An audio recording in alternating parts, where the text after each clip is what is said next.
I believe this is a time of opportunity. It is chaos. It is disorder coming. We don't have any clarity, but always there is opportunity in chaos. Of course, we hate each other's guts, but we're capable of coming together to take out this one enemy that wants us all dead. Freedom in Iran cannot and should not be brought about by an American president.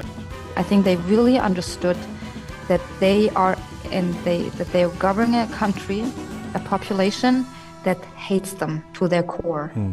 And nobody, above all, nobody is afraid of Islamic Republic anymore.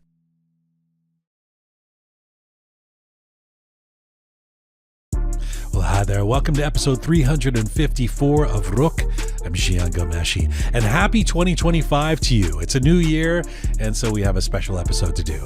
Will change come to Iran in 2025? I know it becomes something of a tired, empty wish, to be clear, to keep saying, here's hoping we will meet in a free Tehran next year. But the winds of change are blowing strong, and we're learning more about something we've known all along. The current regime in Iran is old, it's desperate, and it's weakening by the day. Will change come to Iran in 2025? Let's have our say. You see, just when you thought the global movement for democracy and freedom in Iran after the killing of Mahsa Amini was dying out, the universe sends a reminder that optimism may be worth your clout. Will change come to Iran in 2025? It's not impossible. Given the immense geopolitical shifts we've seen in recent months, from the election of Trump to the fall of Assad, the relative neutering of Hezbollah and Hamas, those conditions teamed with a flagging economy, a water crisis, and a sudden isolation from proxies and partners means it's been a really shitty 2024 for the totalitarian Iranian regime. For them, it's all an ominous sign, and this period could get worse for the mullahs in decline. Could this be the year, the one in which the profound change that so many Iranians around the world have been aching for comes to fruition? It is time for a Roqe special edition. We've got a group of 9 excellent thinkers of Iranian descent ready to assess the New Year situation, and I'll be asking each of them for their prognostication. Will change come to Iran in 2025? Well, if we had to take a guess, the answer may be yes. It's January 2nd, 2025. This is Roqe.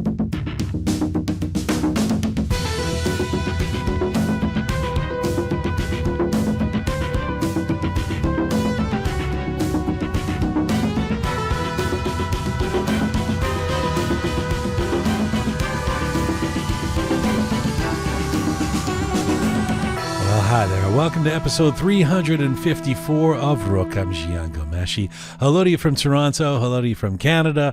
Salam Dostan Aziz. Durud bar shoma. Hope you're doing well wherever you are tuning in from around the world. It's a new year, and New Year's provide a moment to reflect on the past and to project into the future. Today, we have assembled a brilliant group of thinkers of Iranian descent from around the world on the question, will change come to Iran in 2025?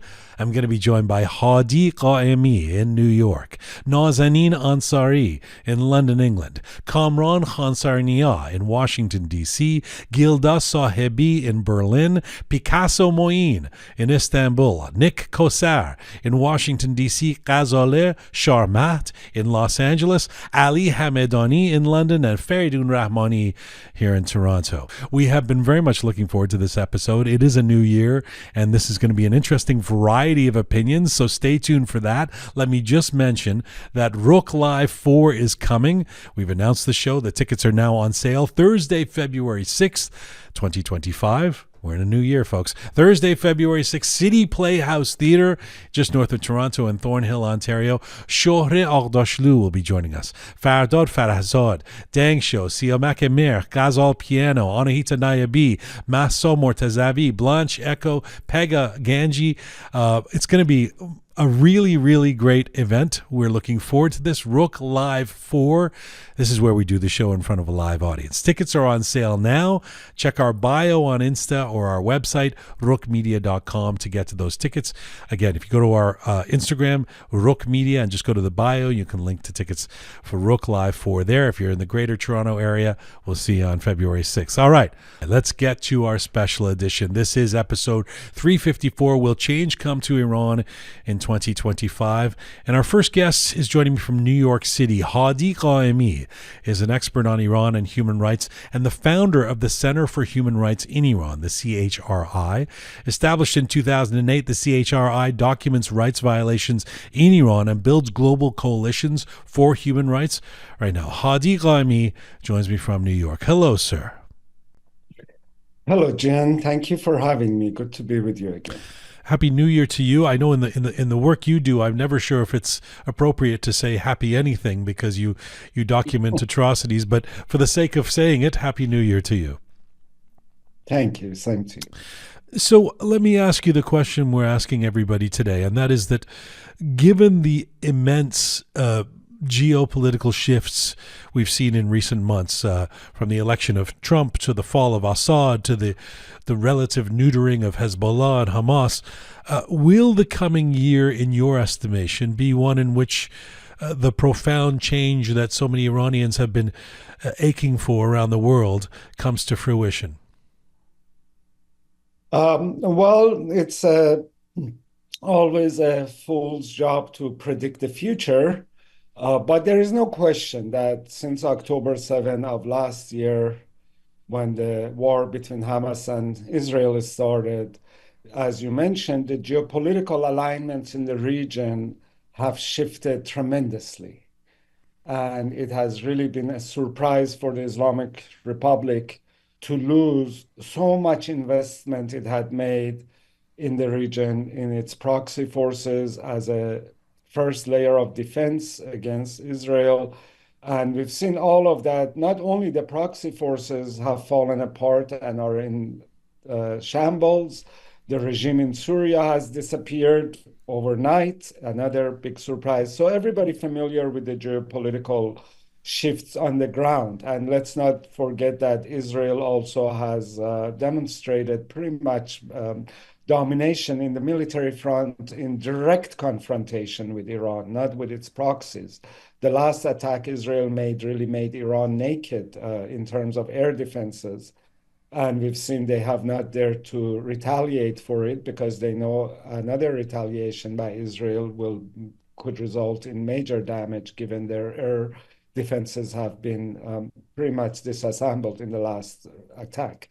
All of this is known and noted by analysts and Iran watchers from all stripes. Even people who were very much promoting JCPOA and diplomacy are now saying Islamic Republic is in a very weak position. That's all geopolitical and regional and foreign policy.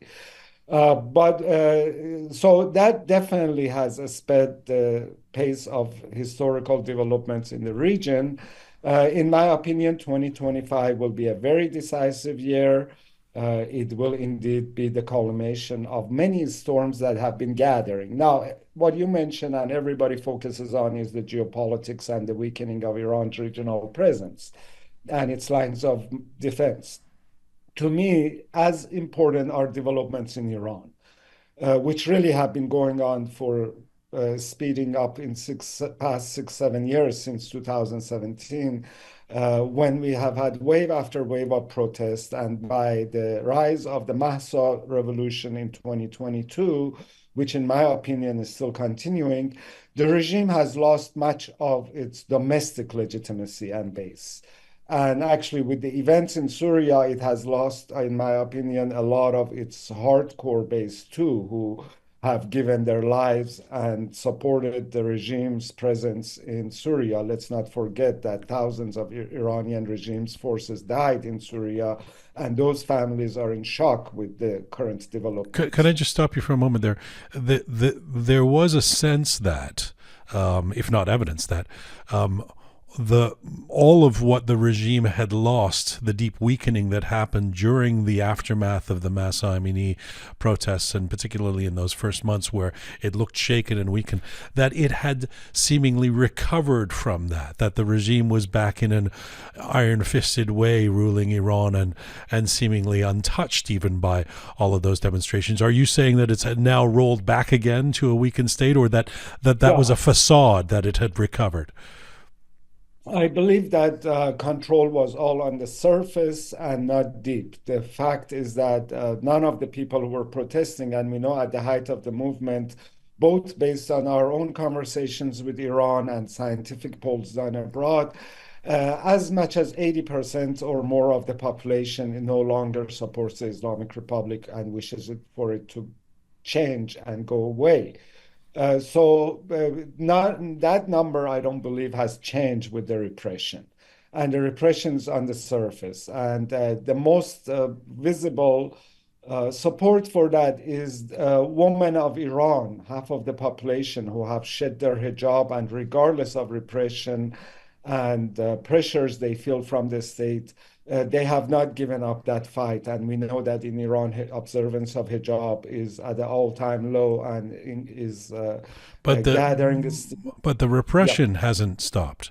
Last week, your organization, the Center for Human Rights in Iran, published a new study saying that women are being sent to the gallows in alarming numbers in Iran. I just want to quote from that. Amidst a huge surge in executions in the Islamic Republic, 862 so far in 2024. So this was over the past year. The highest per capita execution rate globally. The Iranian authorities are now increasingly including women in those it sends to the gallows. Since the start of 2024, Iran has executed at least 29 women. More executions of women may have taken place that are unknown. So those kind of reports from your organization suggest that, if I may put it in a dark way, it's business as usual for the regime in terms of repression. Well, indeed, those are the facts on the ground, but these are not mutually exclusive. Increasing repression by a weakening regime and loss of legitimacy and inability to recover that legitimacy can happen simultaneously. So actually the repression is increasing because there is no return of legitimacy or acceptance of the regime. And the domestic affairs are, I think, going to be decisive. There is very little being talked about, but within the regime, we know conversations are going not only around Syria, which has really made them feel naked in the region, having lost a major ally and military base, but also the fact that the supreme leader is really nearing the end of his life, and the issue of succession is very important. So I see change coming from the regional wars and weakening of the regime militarily, from its domestic challenges, from the economic meltdown now, and from Trump coming to power. Let me just address the domestic issues and the Trump issues separately. The domestic issues may not mean that we're on the verge of a revolution or overthrow of the regime by Iranian people, given the level of violence the state uses against them and doesn't let them to have any space to collect themselves and confront the regime. But the regime, in my opinion, may implode rather than be overthrown. Because of lack of legitimacy, economic meltdown, social, cultural disconnect from what does imploding look like? We don't know in this regime, but it could mean, just like at the extreme, it could look like Syria, where the regime's forces just abandon it and melt away, the way security intelligence agents in Syria. The other one is potentially rebranding of the Islamic Republic, which I think after an implosion, which basically means economic, political meltdown. And I say that because when I look at 6 years of Islamic Republic, I see two very distinct historical eras, both of them shaped by war and economic difficulties. One is from the beginning of the revolution till 1989, when Ayatollah Khomeini died, that I would call the first transition of Islamic Republic to a new phase. Let's remember, after Khomeini's death, they threw away a lot of their principles. They threw away their constitution, rewrote it, put a junior cleric against the original definition of supreme leader, who was supposed to be a senior religious leader. And then Khamenei's run of nearly 30 years, 35 years is coming to an end, probably by natural death.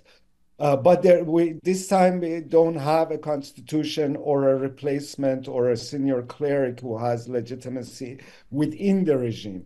And really, there is only one candidate left to fill his shoes, and that's his own son, Mujtaba, who has been positioning himself.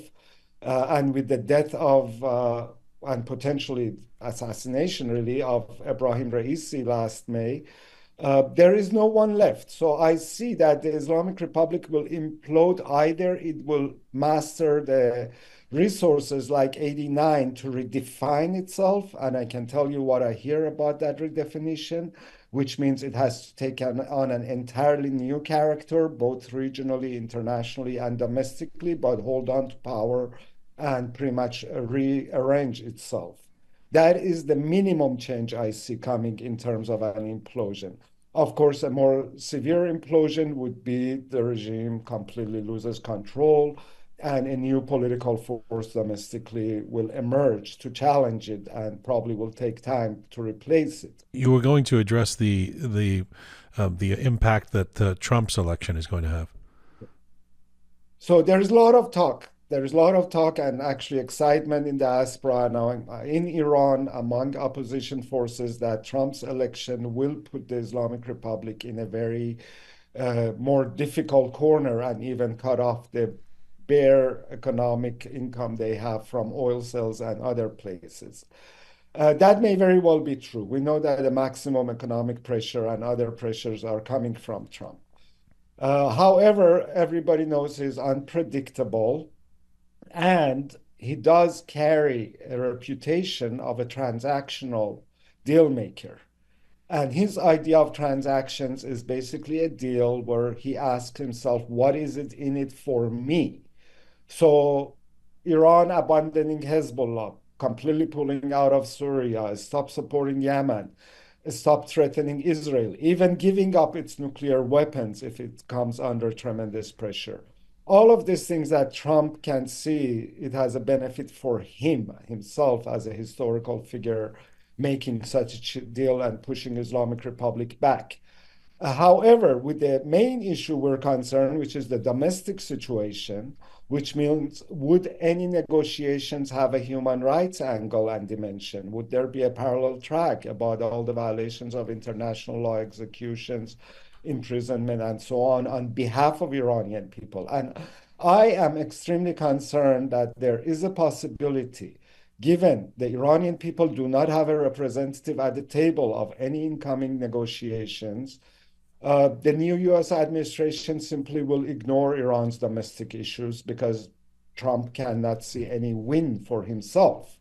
Releasing political prisoners, decreasing executions, opening freedom of speech and assembly, none of these are a win for Trump per se as a person, unless he sees himself as a larger historical figure, which I do not see that because he thinks America first is the only thing that matters to him.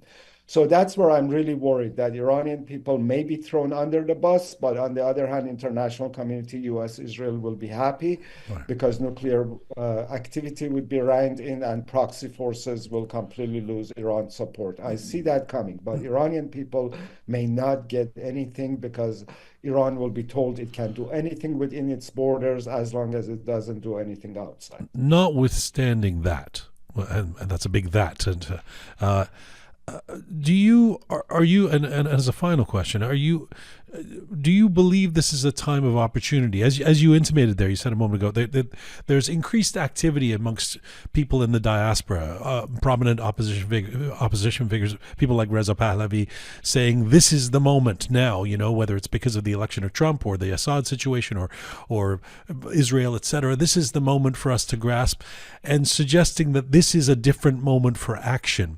Do you believe that to be true? That this is an opportunity, and does that change the way you act and your center proceeds in 2025?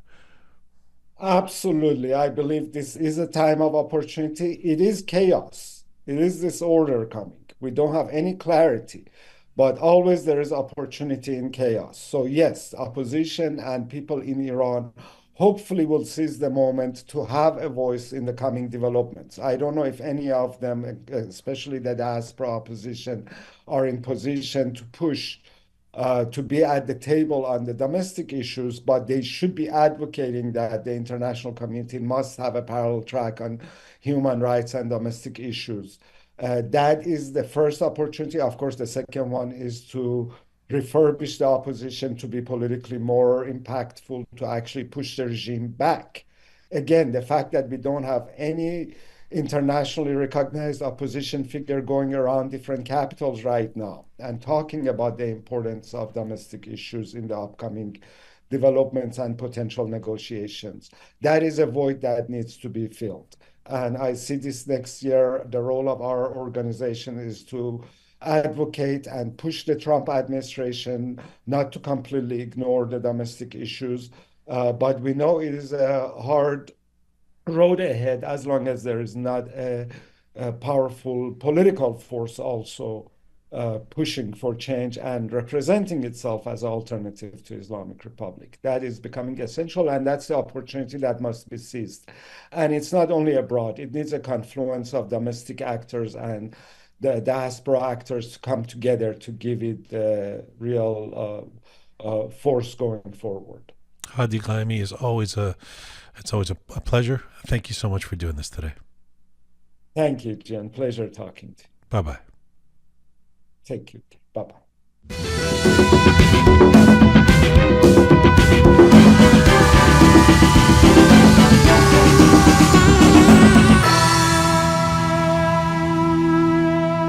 This is Roqe, episode 354. Will change come to Iran in 2025? And now we go to London from my next guest, one of our favorites, Nazenin Ansari, the managing editor of Kayhan London and Kayhan Life publications. She's worked with educational and charitable foundations, Encyclopedia Iranica, Friends of Persian Language Society, Cambridge University, the Iran Heritage Foundation, the Mihan Foundation, and the Magic of Persia right now. Nazenin Ansari joins me from London. Hello, Happy New Year. Happy New Year to you, Jian, and it's wonderful to be here again with you. So wonderful to see you always. So what is your sense with a new year and the world seeing so many seismic geopolitical shifts going on? Do you believe that this is a year in which we'll see change in Iran? Well, I'm someone hopeful, and I truly have been hoping for this change for a long time. It's been nearly 46 years of a non-stop nightmare for those of us who were born in Iran, who were brought up in Iran, and who experienced the Islamic Revolution.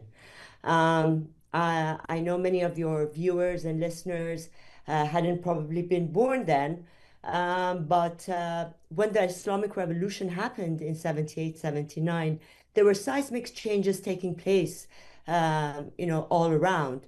And it was the first time that a rich, resourceful nation and country fell into the hands of those who wanted to rule and change the world order and take control of the international community. And for the past 46 years, we have seen and we have witnessed and we have felt how terrorism started paying off. Hostage diplomacy became the new normal. And now with what happened since, in the past year, 2024, there's a glimmer of hope that all those idols that suddenly became the rulers of the world order, including those who ruled through terrorism, suddenly one by one they started to fall sideways. Yeah. And without the threat of terrorism, without the threat of this ignorant, dark thoughts, certainly there is room for light, there is room for hope, and at the end of the day, it's the Iranian people who will decide inside the country what course of action their country will take. But this time, the power is on their side. The end of 2024 saw the fall of one of those idols, as you were saying, somewhat sarcastically, I assume, in Assad in Syria, which came as a surprise to many of us. Is that something of a game changer? Is that something in your eyes that has a major effect on what could happen in Iran? Certainly, because Syria provided the strategic depth for the Islamic Republic and its plans, to expand from the Middle East into North Africa, into Europe, and beyond. And it was thanks to Syria that provided it with the bridges to transport arms, to smuggle terrorism, to smuggle drugs, whether it is, to Lebanon, to Europe, to, and beyond. And now that strategic depth has fallen. There was a time when Iran was an island of stability, as the former President Carter said it, Yes, yes, and it turned out not to be an well, island of yes. stability. But this time, Iran Iran can become an island of stability, can be because of what will happen inside Iran. Very, very savvy, working at a Carter reference within a few days of his passing. Speaking of American presidents, I want to get your take on the election of Donald Trump. It seems like for a lot of Iranians around the world, Iranian expats, Iranians in the diaspora, there's a lot of hope associated with the election of Donald Trump that maybe it's misplaced. You tell me about this meaning something different in terms of Iran policy and being another match that could light the fire, that could be the a game changer for Iran in 2025. What is your sense of the impact of the election of Trump?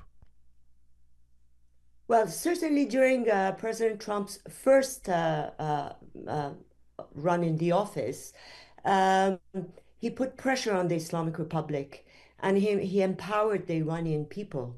He spoke to the Iranian people. He could understand their wants, their aspirations. Um, and unfortunately, once he left office and the Biden administration came into the Oval Office, we saw more money going into for. It was obviously intended with, it had good intentions, but it turned out that the money that was sent for the Iranian people was diverted to either the proxies in the Middle East, to Hezbollah, to Assad's regime, to the Houthis, to those to their proxies in Lebanon, and the Iranians really didn't feel much of the benefits of all these the money that was opened up and sent to Iran. We saw during the Biden administration the proceeds from oil being, although there were sanctions on oil, on IRGC, on so many different entities, still we saw that the Iranians were, the Islamic Republic was able to sell its oil to China, to India, to Russia. It developed its missile program. It increased its nuclear capabilities, and still, but the Iranians at home did not feel any of this relief. Indeed, the economy has kept on getting worse, and now we are seeing that there's shortage of gas, there's shortage of electricity. In the past year, we have seen nurses, oil workers, pensioners once again taking to the streets, complaining about where is our money. People cannot even afford to buy, to be able to buy enough meat for their families. The prices for meat, chicken, it has just increased exponentially. But with President Trump coming in and the promises of support for the Iranian people and pressure on the Iranian regime. That's where the hope comes from. But we have to wait and what and does see. that look like, Nazanin? Before I let you go, what do you most hope to see in terms of the either American administration or governments around the world or the Iranians and the diaspora, the action that you want to see taken in 2025 for that change? Well, as the new year dawns, we are seeing the Iranian ruling clerics and their proxies at crossroads. They have reached a dead end. They are facing multiple crises of their own making. And certainly they are not the ones to be able to resolve this crisis, whether it's at home or abroad. And what we are hoping to see is for the international community to empower those forces that were unleashed during the Iran Women Life Freedom Movement to be able to help Iranians at home to bring about change, a change of leadership and an opportunity and a chance for them to say what kind of a political system they want and what future. Certainly, there is an alternative to what there is right now. And that alternative is the alternative of peace, the alternative of hope, and the alternative of better lives for themselves and their children. Give me one example of what that empowerment would look like. What could the Trump administration do? What could the British government do? What could organizations like yours or media like mine do to bring that empowerment, as you say, to the Iranian people? Number one, what the Trump administration can do is to allow the Iranians and the forces that are in the United States and elsewhere to be able to send funds back to Iran to help those who want to go on strike, to maintain the strikes, to give this sense that the world is behind the Iranian people and their wish for change. This will allow those. At the end of the day, what we don't want is more violence.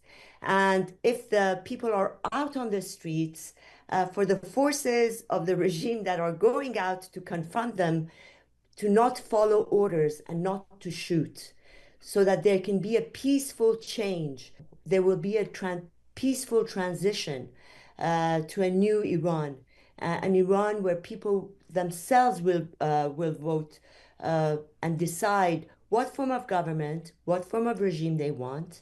And certainly there are enough forces outside of Iran who are ready to, certainly outside in Silicon Valley, in the United States, in Europe, that are ready to be able to take back their expertise to Iran, to restart and reconstruct the country.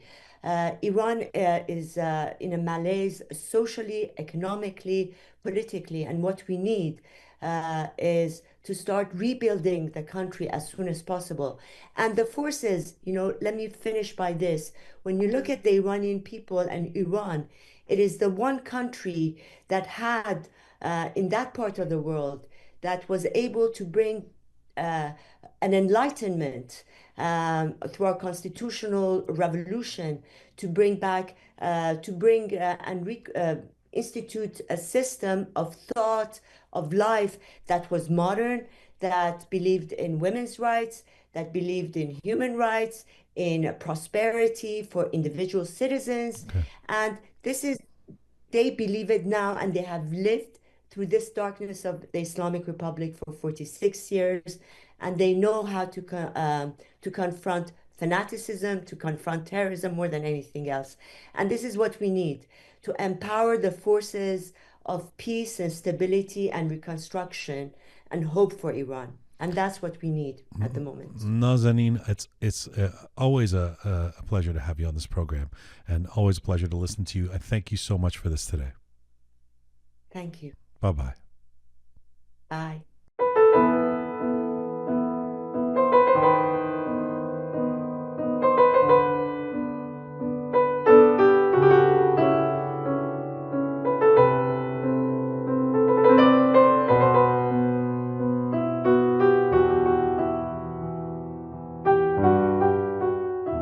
right, this is Roqe, episode 354. Will change come to Iran in 2025? And now we go to Washington, D.C. for my next guest. Kamran Khansarinia is a policy director for the National Union for Democracy in Iran, NUFTI, which is a nonpartisan, nonprofit organization of Iranian Americans raising awareness about the freedom movement in Iran. He studied government and political theory at Harvard, where he served as the president of the Iranian Association and as the vice president of the student body. Right now, Kamran Khansarinia joins me from Washington, D.C. Hello, sir. Hi, Jian. So good to be back with you, and Happy New Year, and Happy Christmas and Hanukkah, and all the other celebrations that people are celebrating. But very good to be with you and your guests in this holiday season. Thank you. Nice to have you back on the show, and Happy New Year to you and your loved ones. So let me get straight to the question I'm asking everybody, and I'm curious to hear from you because this is your business. This is what you do, partly at least the ability to prognosticate what's happening, what's going to happen in the future. We've been talking about the seismic shifts that have happened in so many different ways around the world, particularly in the second half of 2024, whether it be where Hamas and Hezbollah find themselves going into a new year, whether it be the election of Donald Trump and a new Trump administration imminent, or whether it be the fall of Assad and the geopolitical changes in the Middle East. Does all of that add up to something for you as an opportunity for change in Iran in 2025 that is something different? You know, Queen Elizabeth II once described 1 year of her reign as her annus horribilis. And I think that 2024 was the Islamic Republic's annus horribilis. And I think that 2025 is gearing up to be an even worse year for the Islamic Republic, because the ramifications of the events, the surface level of which we saw in 2024, will begin to take shape and will begin to have significant effect and consequence in 2025.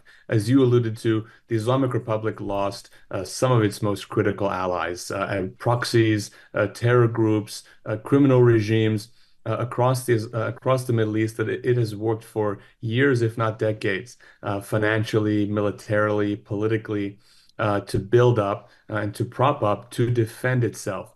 We have to keep in mind that the Islamic Republic only ever does things for one of two reasons. The first of which is to advance its ideology. At the end of the day, it's not a regime that claims to represent Iran, but the Islamic Revolution. It seeks to export that revolution beyond Iran's borders. That's its purpose. So it can do things for that reason, to promote or advance that radical ideology and expand it beyond Iran. And the second is to maintain its regime. So it's either an ideologically motivated move or it's a regime-saving, regime-defending motivated move. It's rarely motivated by anything else. And that's what was the two main things that were behind it building this crescent of defense. Hamas in the Palestinian territories, Hezbollah in Lebanon, Assad's regime in Syria. The regime went as far as calling Syria one of Iran's provinces. And all of that has fallen by the wayside in only a few weeks or a few months. And in 2025, we'll be able to see the actual consequences of that. I think you saw in Khamenei's speech about the fall of Assad, a weak, scared old man. In 2025, I think he'll have trouble dealing with all of this. What do you think of, I mean, well said in terms of, or powerfully said in terms of what you see coming. One hopes that a lot of what you said is true in terms of the weakening of the regime.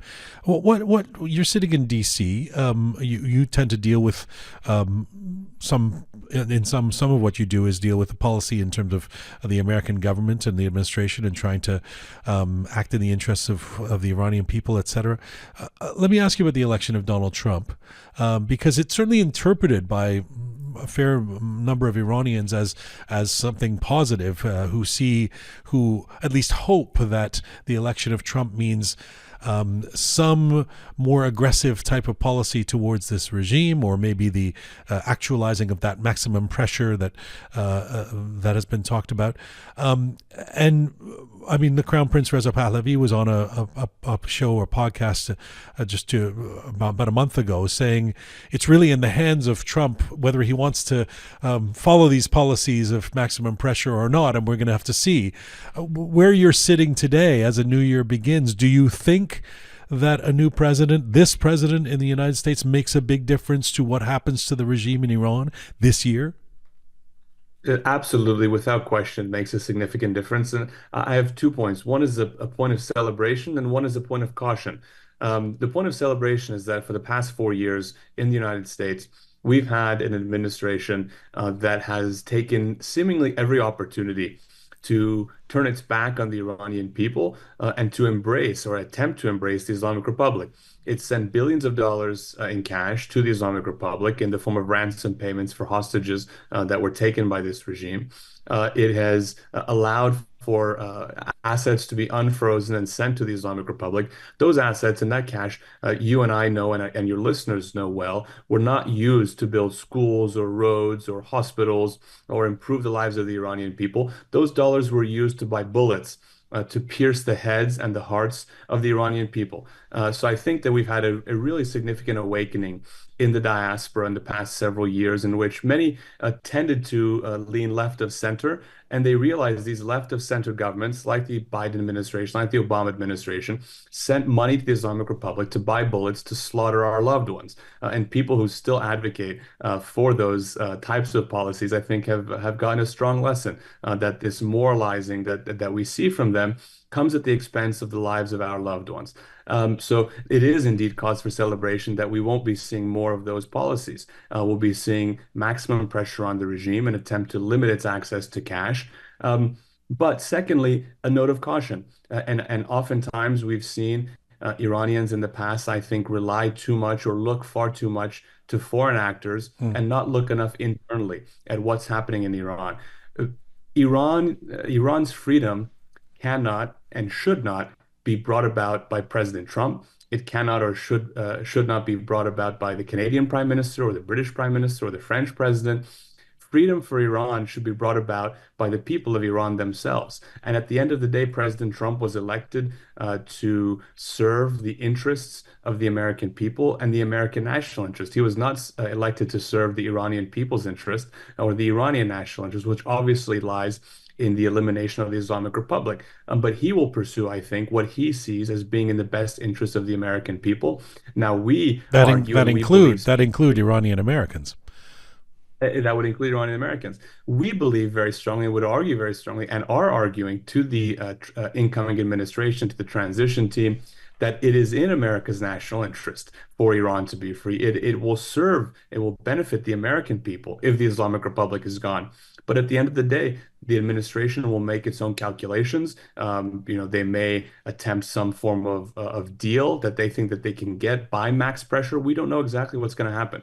We do know that the policies will be better than the Biden administration policies, but we also have to remember that freedom in Iran cannot and should not be brought about by an American president. And President Trump himself and his staff have been very clear about that they support the Iranian people and their aspirations, but the Iranian people and the Iranian diaspora in support of them will have to bring that change about. So I don't think anyone's advocating for a U.S. president to charge into Iran with like a ground war or something like that. But to be an ally of the Iranian people means to stop enabling the current regime, and those are the kind of things we talk about. Well, I just want to ask you though about Trump, because you're closest to anybody of the guests we have today who might have some inside knowledge or something about this stuff. I mean, and beyond people's feelings about Trump, in terms of all the other areas of policy in his life or whatever, specifically with Iran policy and the enthusiasm or the hope that a lot of Iranians have, he does say things that suggest that there isn't going to be a lot of change. I mean, he said, actually, I would do a deal with them if it's the right deal, talking about the current regime. He said, I mean, he has an isolationist kind of position, right? We don't get involved in things around the world, which is kind of the opposite of maximum pressure, of really taking it to Iran in the way that I think some Iranians are hoping for. Do you know any more about what is actually going to happen? Well, so that was my note of caution and what I was alluding to. And it wasn't a note of caution that, we shouldn't go to war with Iran all of us agree that that's not the solution. President Trump has been very clear. As you said, many would describe his views as quote unquote isolationist. I'm not sure I would use that term, but it's commonly used in the nomenclature to describe his views and those of some of his new team, particularly that he's coming in with in this administration. Based on the conversations that we have had, I think, again, I would go back to this framework of a note of celebration, but a note of caution. It could very well be the case that the Trump administration wants to exert as much pressure as possible with the end goal of bringing about a new deal with this regime. President Trump himself has said that. This is not any inside information that I'm coming to share. He said that himself. Now, what we are doing is arguing to the new administration that, look, you've got the first part right. The way to deal with this regime is to exert pressure. Where you're miscalculating is that you think that you can apply that pressure to use it to bring about a better deal. Even if you apply the pressure, even if the regime signs such a deal, they are going to lie, cheat, and steal their way out of that deal such that you will not be reaping the benefits that you think. I think that if President Trump were to sign a deal with this regime, it would be vastly different than the sort of capitulating deal that the Obama administration signed. Nonetheless, our argument to the new administration has been and will continue to be that deal will fail. Just like the previous deal failed. It may be slightly better in some areas, but you're not going to be able to achieve the type of policy successes, particularly the long-term successes that you want. And actually, if you don't want war in the Middle East, the best thing you can do is help the Iranian people get rid of this regime. Because if you don't, the regime is going to drag you back into some other conflict, and that may spiral into an all-out war. So I think that his policies will be beneficial to the Iranian people in terms of limiting the regime's access to cash. I think he and his staff have spoken out in so many more ways than the administration currently have. Mike Waltz, who's going to be the national security advisor, he's spoken at multiple of our conferences at Nufti and spoken so eloquently about his support for the Iranian people and their right to determination and freeing themselves from this regime. He's called openly for his hopes for a free, secular, democratic Iran. Marco Rubio, the Secretary of State incoming, has spoken in equally eloquent terms. Both of those gentlemen have met publicly with Crown Prince Reza Pahlavi and have shown support for the Iranian opposition, the secular democratic opposition led by the Crown Prince. So I think while we have to be cautious and we have to always look inward and not say that a foreign power is going to do this for us. And again, I don't even mean war. I mean sort of being a bit introspective as Iranians or Iranians in the diaspora and say, we sometimes have this tendency, oh, don't worry, let's wait until the Americans do it, or let's wait until چراغ سبز انگلیسی ها بیاد. We can't have that attitude. It's not productive. And frankly, these Western powers will look at that and say, really, you want us to free your country? You've got to free your country yourself. I think that this administration will implement policies that will be helpful, but Iranians will have to be the boots on the ground. And I think Iranians inside are willing and have shown their willingness to make that sacrifice. Two quick final questions. One, when we talk about change or perspective change in Iran, one's imagination can go to places of a violent revolution, a removal of the regime, or some massive coup that has to take place, or some outside intervention, etc. A couple of the guests who've been on this program, your contemporaries, have said that what could happen based on the weakening of this regime, for all of the reasons we cited at the beginning of when I started talking to you, and including the desperate economic situation in Iran, that this regime could collapse under its own weight, that there could be an implosion of this regime that would facilitate change in an unexpected and particularly expeditious way. What do you make of that?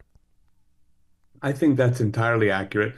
And in fact, that's why so much of the work that we're doing beyond with policymakers is preparing for that. We recently launched at our annual conference last year, and in January and March, we'll have two more tranches of announcements in this regard. The Iran Prosperity Project, which is a group of experts, economists, and business leaders who have come together with plans for the rebuilding and reconstruction of Iran's economy, because the regime, as we all know, has so devastated Iran, its natural resources, its human resources, And because of the complete corrupt mismanagement and shameless destruction of Iran's resources and infrastructure, the scenario that you outline is completely not only plausible, but in my view, likely. And that's why the Trump administration's maximum pressure policies will be especially impactful, because the place that the regime is in today is not even comparable with the previous Trump administration. It's far weaker. It's in a far more dire economic situation. And so the domestic pressure on the regime, coupled with the regime's own incompetence, adding on to that external pressure from maximum pressure, sanctions from the United States and other European countries who are likely to fall in line on this, even with the potential inclusion of UN snapback sanctions. The regime could frankly collapse inward under the weight of its own stupidity, incompetence, and domestic frustration with the regime. So I think that's an entirely likely scenario, and that's why it's important for us to be prepared for it, and that's exactly what we're trying to do. A final question to you, Cameron. You talked about that, the Iran Progress, what's it called? The Iran Prosperity Project. The Iran Prosperity Project. That sounds great. It sounds like you've got some people together who can be working on that. It does sound like you've like an elite project. What do you say to the Iranian listening around the world right now who says, okay, so what's our next step? We knew we were supposed to be chanting in the streets after the killing of Mahsa Amini.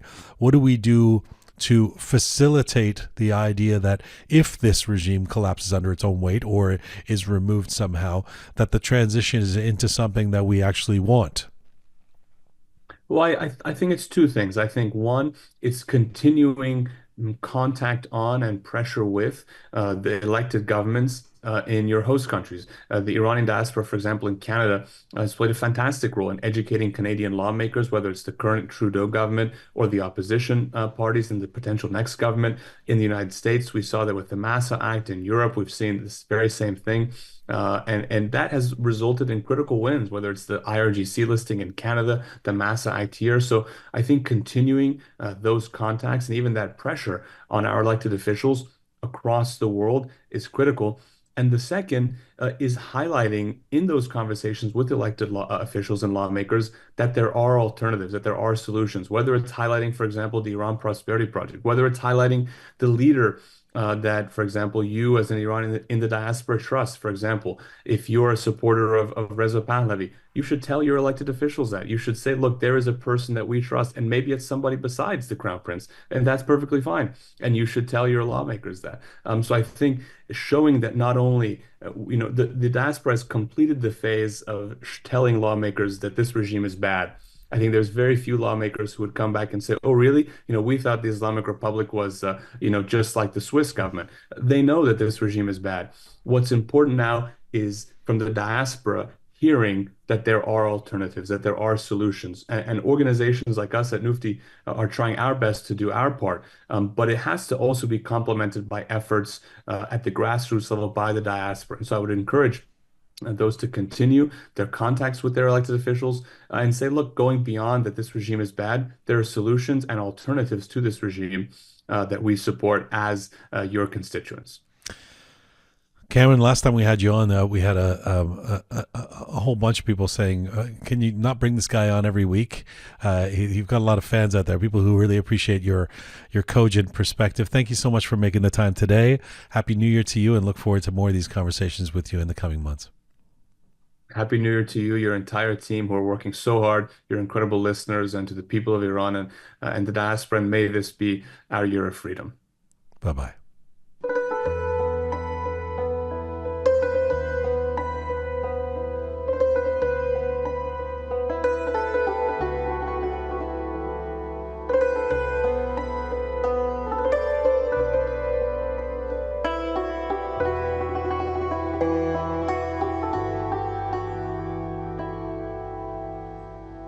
This is Roqe, episode 354. Will change come to Iran in 2025? And now we go to Germany for my next guest.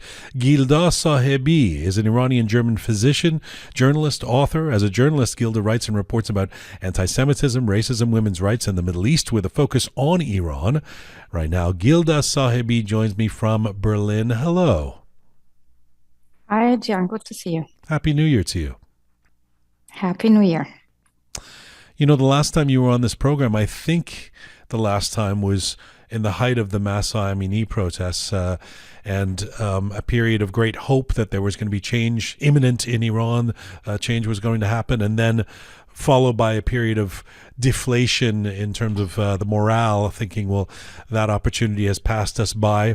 For a number of reasons that we've been discussing on this show, geopolitical reasons, things that are happening around the world, there's a sense that 2025 could be a year of real change, not just in that region, but for Iran. What is your sense of things from Europe, where you're sitting? What I've learned from observing Iranian politics and society for the past 12 years, roughly, things don't move quickly, but unexpectedly. Like, I did not see the Woman Life Freedom protests coming at all. Like, before that, there was also a period I remember very well of resignation. I remember when I was talking to people, it was economically, politically, everyone was just depressed. It was a very bad period, and the protests, I think, surprised everyone. So when it comes to Iran, I would never say the impossible is not possible.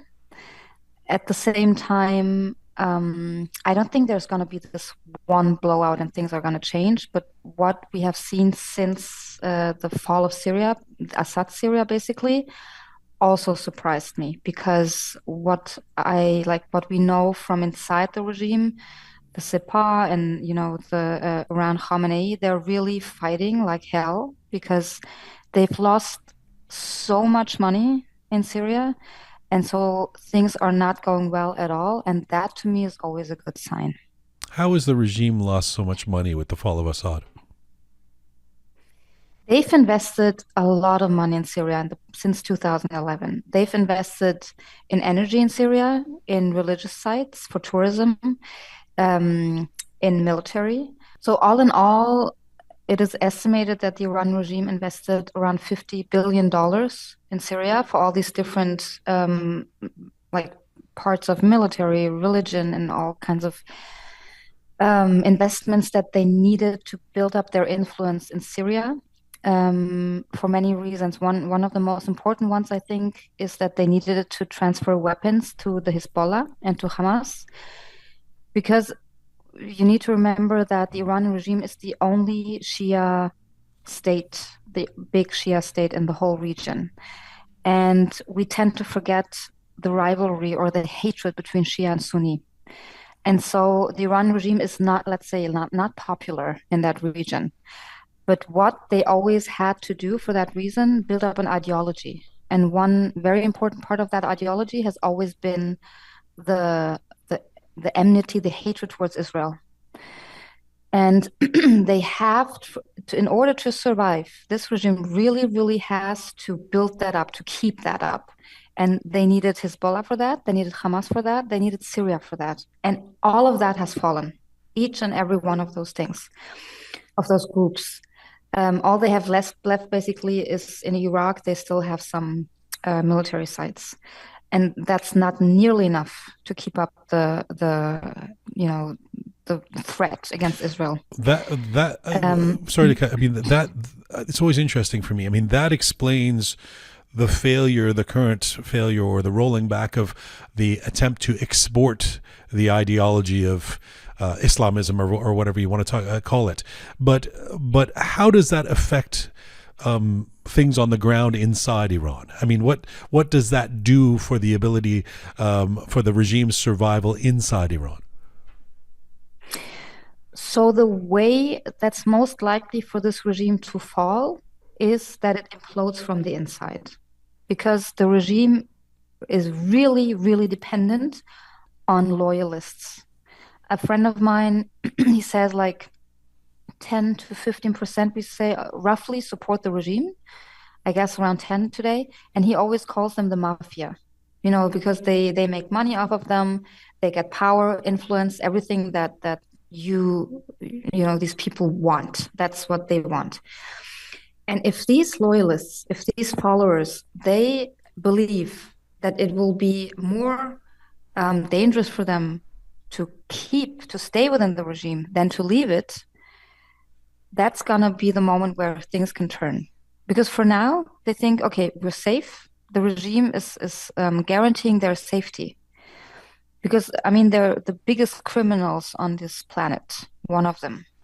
All the crimes that they have committed, they could, like, imagine, you know, when Raisi, when he died in that helicopter crash, the glee, the happiness, and the joy of people around the world, and also in Iran, I think that was one of the moments where the regime understood, if we fall, they're going to lynch us on the streets. We're not going to survive this. I think they really understood that they are governing a country, a population that hates them to their core. And so the regime has to guarantee their safety of these, let's say, 10 to 15%. The moment they think, okay, it's getting too dangerous, they're not strong anymore, Israel might attack them, the US might attack them, we don't know what's going to happen, then they could leave. And that's the moment where the regime will fall. It's that you're the Hadi Ghaemi, who we started the show with, also talked about the possibility of, he said it's almost as much a possibility that this regime will leave, not from any force from the outside or from even inside, but by imploding. What does that actually look like? I mean, in your experience, what does a regime imploding look like? It could be a kind of coup.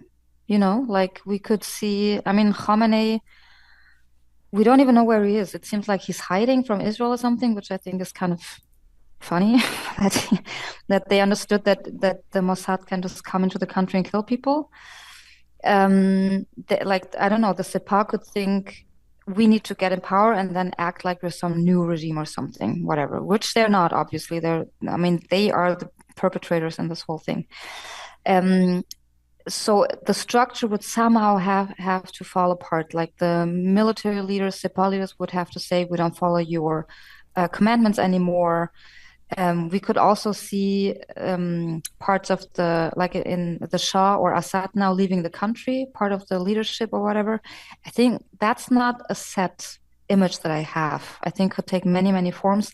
There could be no new protests, although I think that the brutality and the cruelty that the regime has shown since September 2022 is really still inside the hearts of people, because it was so cruel, it like beyond my imagination. And I think people are too scared right now to get out on the streets, because the regime has also changed the structure of cities. Like they have military everywhere, like or Sepah, Basiti or whatever. But if there were new protests, maybe some people from the regime would say we are on the people's side now. They would change sides. We don't know what that could look like. Right. I don't think it's going to happen this year. We never know. But I think these are different paths that the whole thing could take. A final question to you. I was just thinking about the fact that, so your answer is no, change won't come in 2025, but you don't know. You didn't anticipate the Massa Amini uprising, etc. So, I mean, I appreciate that none of us has a crystal ball. Before I let you go, let me ask you about the election of Trump, because one thing that became very apparent was, at least here in North America, was that the Iranian diaspora, the expats, the people of Iranian descent, whatever you want to call them, who had previously been a lot more divided in terms of support for liberals and conservatives, or the Democrats and the Republicans, generally were enthused, it seemed, by almost universally in terms of the reaction we got when we did an episode on Trump, in a way that wasn't the case before, were enthused by the election of Donald Trump, assuming that this is going to cause some kind of new aggression or maximum pressure, as they say, maximum policy that will affect things in Iran. It's not clear whether that's misplaced hope or not. What is your take on the election of Trump and how that could disrupt things? I don't think the election of Trump is going to be the or a reason for the regime to fall. I remember, I think that was on the campaign, he like on Truth Social, or he said something like, if Iran does that and that, we're gonna like nuke the country or something. He does not give a tiny rat's ass about the Iranian people. He also said Like we might make a deal. I mean, it's really hard to gauge Yeah. what he. Yes, yeah.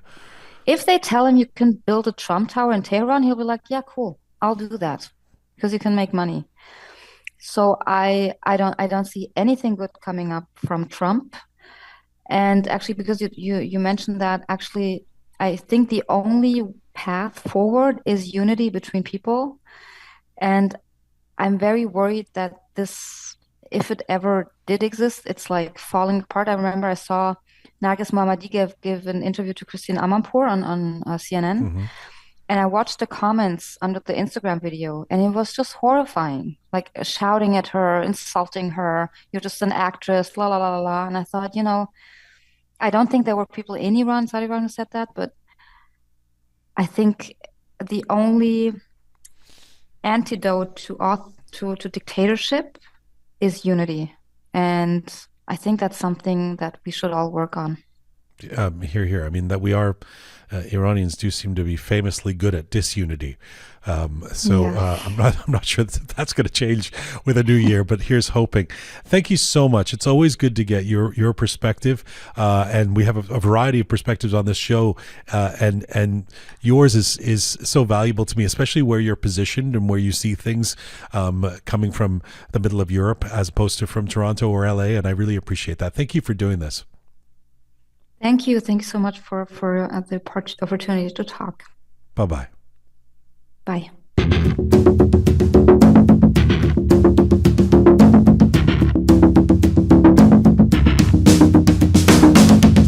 This is Roqe, episode 354. Will change come to Iran in 2025? And now we go to Istanbul for my next guest, my old friend, Syed Ahmad Moin Shirazi. As if that wasn't enough names, we know him better as Picasso. Picasso Moin, of course, the Iranian kickboxing champion, entrepreneur, blogger. He's won all kinds of titles in kickboxing, but he actually came to the public eye because of his activism and his active presence on social media. He has always been outspoken about human rights issues and the people in Iran. And right now, Picasso Moin joins me from Istanbul. Hello, sir. Happy New Year to you. Hi, Jian. Happy New Year to you as well. I'm very happy. I'm very happy to be here. How are you doing? This is, I mean, you don't answer my calls anymore. I don't get to see you, so I have to book you on the show to get to talk to you. This is what it's come to. You never called me. That's because I never received a call from you, but yeah, thanks for bringing it up here. It's good to see you. I always think of you as such an interestingly positioned person because not just because of your geographical positioning right there close to Iran in Istanbul, but because of the kind of work you do in social media and your programs, you're in touch with a lot of people, a lot of Iranians in the diaspora and inside Iran. So let me pose the question I've been asking everybody else today, which is based on all the geopolitical shifts we've seen in recent months that we saw in 2024, from the election of Trump to the fall of Assad to the neutering of Hamas and Hezbollah, etc., etc. What do you think that bodes for the regime in Iran in 2025? Well, actually, the change is here. I mean, the change is here, and I'm not sure if it's happening in 2025, which it most definitely could.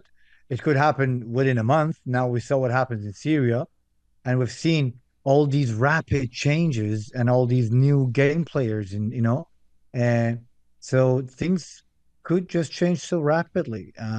But I'm sure that 2025 is going to be an excellent year for Iran and a terrible year for Islamic regime. Really? You're sure of that? Oh, yeah. I mean, it has already begun. Look what had happened. Like so-called Mehvar Muqawamat or whatever they call it, it is all gone. And in such a manner and speed, so clean, so fast. And it was devastating for them. And it doesn't look that they'd be recovering at all. And things are getting worse and worse and worse. All I'm waiting is that something snaps in Iran, and what are you doing, buddy? Here, uh, something happens in Iran, and sorry, my cat just came in the game, so I had Right. to.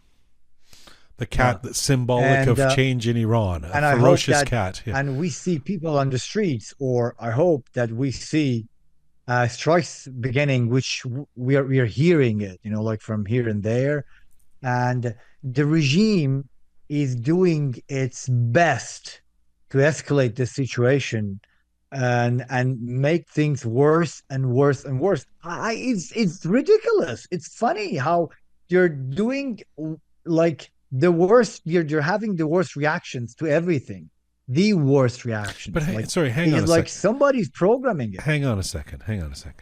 So, because I know you're passionate about this stuff, and I know you've been on the front lines for a long time, and you even put yourself out there in Istanbul, where you're a public figure and you're very outspoken. But I mean, this is something that we sometimes say, almost in a hopeful way. That in the same way as you say, "Hope you have a great year," we say, "Yeah, well, we'll see you next year in Iran, hopefully," or do you get change is going to come? But do you actually believe that we're on the precipice? Like, you actually believe that something is different now than, say, this time last year or 5 years ago? Well, let me tell you this way. I mean, it doesn't matter what I believe. Look at what's happening. There is no more Hezbollah. There is no more Hamas. Iraq is changing. Syria is gone. Turkey has turned against Iran, against Islamic Republic, of course. And Russia is busy somewhere else. So Iran or Islamic Republic is no more what it used to be. Yeah. They are just gone. Yeah. I mean, all their armed forces, all their proxies, everything what they've been like working for, I don't know, in the last 40 years, billions and billions of dollars of investments, they're all gone. So, I mean, you can't really ignore the fact that Islamic Republic is no more feared, not out of the country, nor in Iran. But still ruling with an iron fist. Still ruling with an iron fist. Well, yes, the statistics about the executions of women in Iran, for example. Well, that is exactly what I mean. You see, they always say that being ruthless, being cruel, is the only thing that will be ripped off when you pull it too hard. And this is what's happening. That's why I'm telling you that they're doing it. They're playing all the cards wrong. They're bringing these new hijab rules. They're going through with the executions. They're exactly trying. These are the last breath of this government. I'm telling you, or this regime. Do the people First of all, the leader is old. I mean, we know that statistically, people don't live any longer than what he is going through right now. And he's been like too old, too slow in decisions, in reactions. And you can see Islamic Republic is acting very slow. They're waiting, calculating, and things are happening so fast. They can't react to them like in a right manner. So they're in a very bad position right now, I'm telling you. Is the optimism that you seem to have, or the assuredness that you believe that that this is an inflection point, is that shared by people that you're in touch with inside Iran these days? With everybody. Well, let me be clear. Let me be clear that I'm not being optimistic. I'm just reading the facts which are there. I tell you, there is no air to breathe. I had a friend who was in Isfahan, and she came back with an allergic asthma to Istanbul, and she said like it was so bad. The economy, people, the liquidity, there is no money whatsoever inside the country. There is no drinking water. They don't have electricity. They can't even afford to produce more. And they don't have enough fuel. They don't have enough gas. And they're going to be hit by Israel probably any day now. and Trump is coming, is like, and the Arab countries, and nobody, above all, nobody is afraid of Islamic Republic anymore. Look, I mean, just take a look at things happening on social media. People are gone brave. They have regained their how do you say, their mood. I'm mixed between languages, and Confidence. you're just saying stuff, writing stuff, doing things. They can't control women. Women are winning this for us. I mean, a few friends of mine been in Iran. I mean, they are in Iran right now. I just talk to them on basic daily basis on video calls, and I see there barely anybody, any young people at least, any young women wearing hijab, although they're like trying their best to, like, to prevent it. Nobody's afraid of Islamic Republic anymore. The Turkey, when did we see Turkey behave like this towards Iran and foreign policies? So the things is like shifting so rapidly. And as I said, the leader of Islamic Republic is old, very old. They don't have uh, I don't know, any built character to just replace him. And And if you were we're to, still waiting for Picasso, Israel to come in. and if you were to guess, I mean, before I let you go, I appreciate how you're not equivocating. I mean, you're very clear here on what you believe is going to happen. If you were to guess, how will this change happen? I mean, a couple of guests that we've had have talked about so far on this program today have talked about the possibility of the regime imploding, like falling itself under its own weight, as opposed to. Let me say there are two things here. What one we call barandazi, I'm not sure if that will be the case. Well, they are not being overthrown; they are falling. I give you an example. Like, imagine you want to destroy a building and you're calculating whether the machineries they have, the manpower you have, is enough to destroy this house. But imagine if there is an old building and all the facades and everything is destroyed, there is no way that you can keep the building together. So the building is falling. The regime is falling, imploding, and it's all matter of question. Okay, I tell you this: all these Sepah Sardars, generals, all these ayatollahs, doctors, so-called doctors, whatever, all these corrupted people, they have been, like sneaking and getting money out of this country for years now, and they do want to use it. So if they see that things are going south, nobody's going to stay there. They're all going because they just all want to taste of what they've been gaining. Nobody's actually there as what they believe, or all these ideologies they're talking about is all about money and power. So when the power is gone, they will stick to the money. They'll just run away. Trust me. And before I let you go, how do you react to the election of Trump? And do you think that is a factor in all this? Oh yeah. Actually, that is all coming together. The puzzles are coming together, I believe. I still don't know how will he react, but I can see how the mullah regime is reacting, which they are doing their worst. So I'm sure that he's going to let them have it. And the thing is that you ask me if Iran is going to be fine or not, I have no answer for that. Right. Because after that, it will be all in our hands.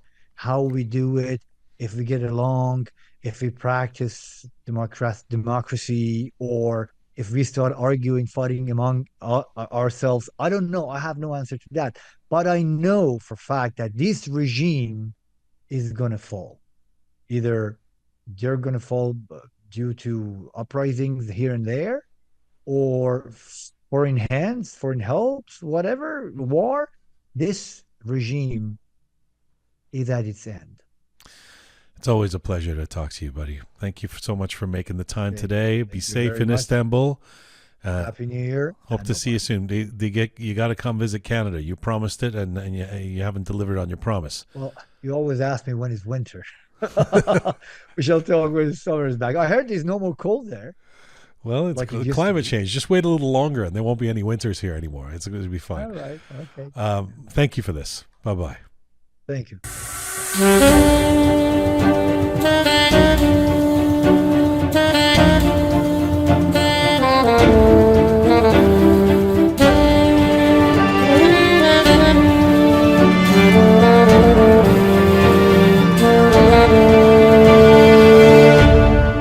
This is Roqe episode 354. Will change come to Iran in 2025?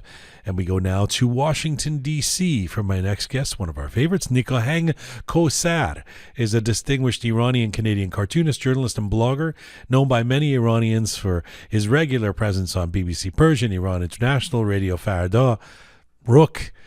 He runs a website called abanganiran.org, which covers Iran's water crisis. And right now, Nik Kowsar joins me from Washington, D.C. Hello, sir. Hi, Jian. Happy to 2025. And by the way, I have changed my name to Nik Kowsar. So it's Nik, officially Nik from now on. Thank Just you. wanted to let you know.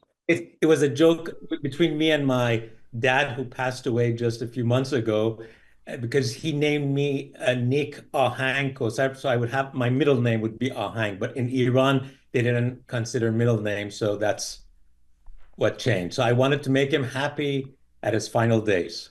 That's beautiful, and I like a new start to 2025 with an abbreviated name, Nik. Just go with Nik. Yeah. You can call me Xi from now on. Gee, Chinese.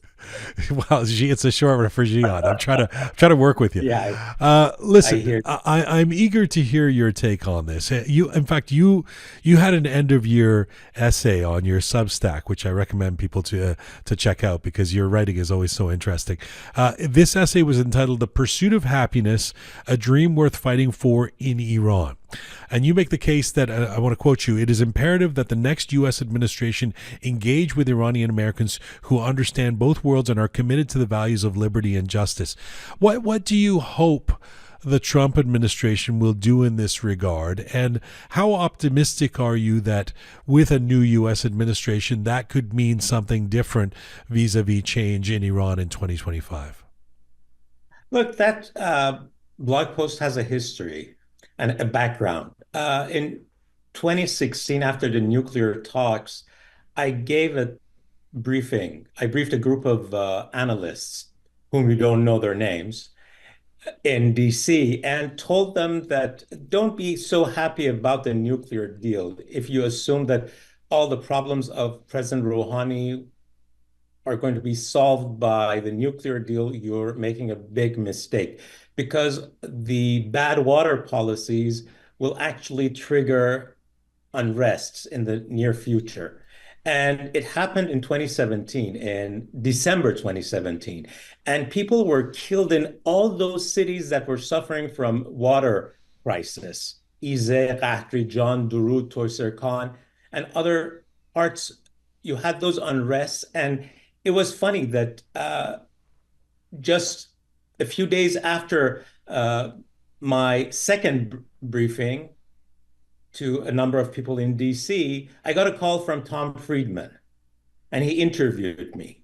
And in that from the New York Times article, from the New York Times, and he wrote about the tweet that Trump had never sent about Iran's water situation and how things have gone wrong in Iran. And the next Nowruz message that Trump sent had a section about what the IRGC had done to Iran's water resources. So it has a history.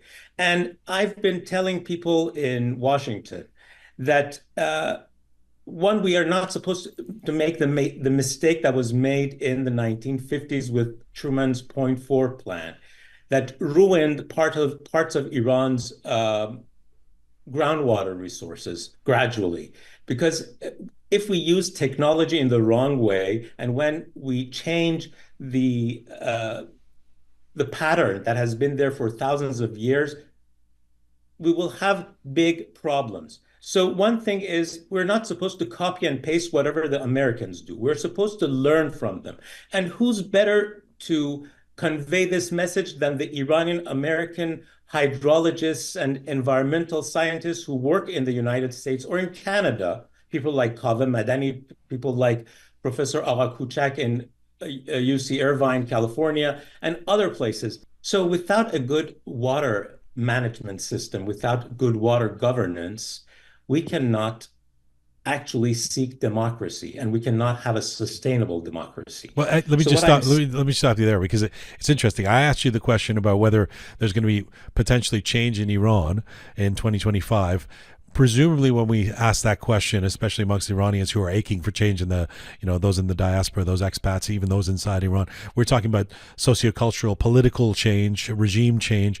You started talking to me about water, which I know you're smart enough to know the question I asked. So you think the water situation, which is a specialty of yours, is fundamentally linked to whether there can be change in Iran? It is. It is. And because, look, without good water management, you cannot produce food, and you cannot have a good agricultural policy. You cannot have a good program for your energy. And water, food, and energy are interconnected. So there's a nexus between these three. And if you talk to policymakers, they will tell you about this nexus. The problem is that when people are talking about political change, they forget that managing the society is also really important. And how do you want to feed the people who are fighting for democracy? If the opposition doesn't have a plan for the first 100 days how to feed people, right, the next 100 days how to remove the thirst for water and the need for water. And right now, if you're just following the news in Iran, the energy crisis that we have, the pollution that we have because of production of energy using heavy oil. So all these things are connected. And when we don't have a plan for these things, we are lost. So that's my idea. So in terms of what's actionable, or where we could take action, I should say, what is the Trump administration supposed to do? What would you have a new U.S. administration, since you're saying things like you want to see action from a U.S. administration, and presumably you want to see it from other governments in the world, and presumably you want to see it from Iranians in the diaspora. What action would they be able to take vis-a-vis water in Iran that would also have the effect of change coming? I actually was part of a working group that wrote, in a way, a proposal to the next administration. I was working with the Atlantic Council on this, and I added a few small things about considering water and environment as one of the concerns that the next administration should have when talking to Iran, whatever format you want to think. The problem is that, first of all, if Iran wants to take an anti-environmental stance, the Iranian regime, this administration, the Trump administration, is not going to be as tough on any anti-environmental activity of Iran because of its concerns about the oil market and energy. So this is something that I think some people in the new administration have to actually manage in different manner. And since Trump and the Department of State in his first administration were a little bit sensitive on the environmental problems in Iran, I want this in a way to continue. And I want them to actually focus on this matter, because on two of the reports, they actually wrote about Iran's bad water management and bad environmental policies. So I want those people to be actually focusing on how the Islamic regime is doing, and if any change comes to Iran, to assist those who want to bring sustainable change. I don't want the mistake that happened in the 1950s to repeat. Right. I don't want the mistakes of the Shah to repeat. That's my point. or the mistake of 79, you could also say too, which is that's not exactly, and that's why I'm overthrowing thinking a government with no plan afterwards and ceding power to theocracy, right? But I'm still confused. I mean, it still feels like you're one step ahead. That you're, I mean, I think credibly and importantly thinking of the future of what happens once there's change, which is a very important conversation to have. But getting to that change before that, do you see, in terms of the geopolitical shifts that we've seen, the fall of Assad, the Trump administration taking power imminently in the U.S., the relative neutering of Hezbollah and Hamas, all of the disastrous economy in Iran, do you see an alchemy there that is more likely to bring change sooner than later? I think the stars are in a way aligning, so there is a possibility. But my concern is not just for change, but the day after the change comes. Fair enough. That's my concern. First of all, because many people that I see in the opposition act in a way that they want to be in charge of a new Savak. And that's what I'm scared of. The thing is, I believe in democracy. I believe in human rights. And as a part of Cartoonist Rights Network, I want cartoonists to actually kick the ass of whoever becomes the new leader. So right now, Toukan Estani, who is based in Toronto, is being harassed for his cartoons that he's posting on Twitter. I don't want to see that like this. I don't want to see him being threatened by people for doing what he loves to do. The matter of freedom of speech and fighting for freedom of speech has to start from this moment, not after the regime falls. So I want a regime, I want a system that respects the rights of anyone who's against that regime as well, the republic or whatever you want to call it. So my concern is with actually people in the opposition, because so many of them remind me of the people that we fought against inside Iran from the Islamic Republic. Yeah, I think I got your point in terms of we ain't going to go anywhere with disunity and mob attacks in social media. That's for sure. What do you? The question. I mean, what do we do about that? Is a whole other. That might be harder than regime change in Iran, untangling disunity. But so I don't know quite where to go with that. Except, there does feel like, I will say this: if there feels like when there's an opportunity for real change, and I would say, and you and I talked about this a number of times, both on the show and privately, those first few months after the killing of Mahsa Amini, where there was this surge of support around the world in a way that we'd never seen before for Iranians coming together for change in Iran, it felt like when there's a real opportunity that Iranians are capable of kind of coming together and saying, okay, let's work together on this. Then, of course, it disintegrated into backbiting and unfollowing on Instagram and all the nonsense, right?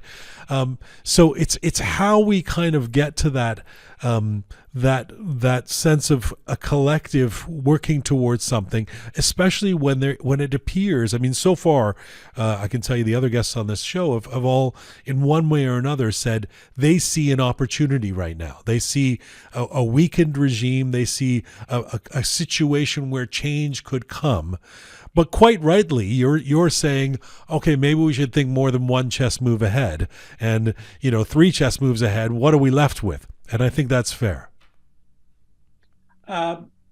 Look, one thing is that we don't have clear leadership. We have dealerships in the opposition, not leadership. That's what I see. People in the opposition know what they don't want, but they don't know what they want. This is what I feel about many activists. Everybody hates the Islamic regime. Okay, what's your alternative? One thing. 2, whenever we have a coalition, we should have a coalition of equals. after a few weeks, the fans of different parts of, let's say, Right. a coalition, what we had like in the Georgetown coalition, some people were saying, "Oh, you're not as good as my representative. Mine, I don't want to say mine is bigger, but whatever you want to call it." The matter is that we have to have a plan. We have to think ahead. We have to keep this coalition going on, not to break it. And I think because of having untrained politicians who haven't fought in the political arena, we have a number of celebrities whom people see as their leaders. Right. These are not leaders. Right. That's one problem that I see. And we need trained people who understand politics. But there hasn't been a political arena for these individuals unless they have, let's say, fought for their seats in parliament or in city councils. That's the thing that I think we're missing. And political parties, Iranian political parties, don't sound like real political parties. There's not a clear objective.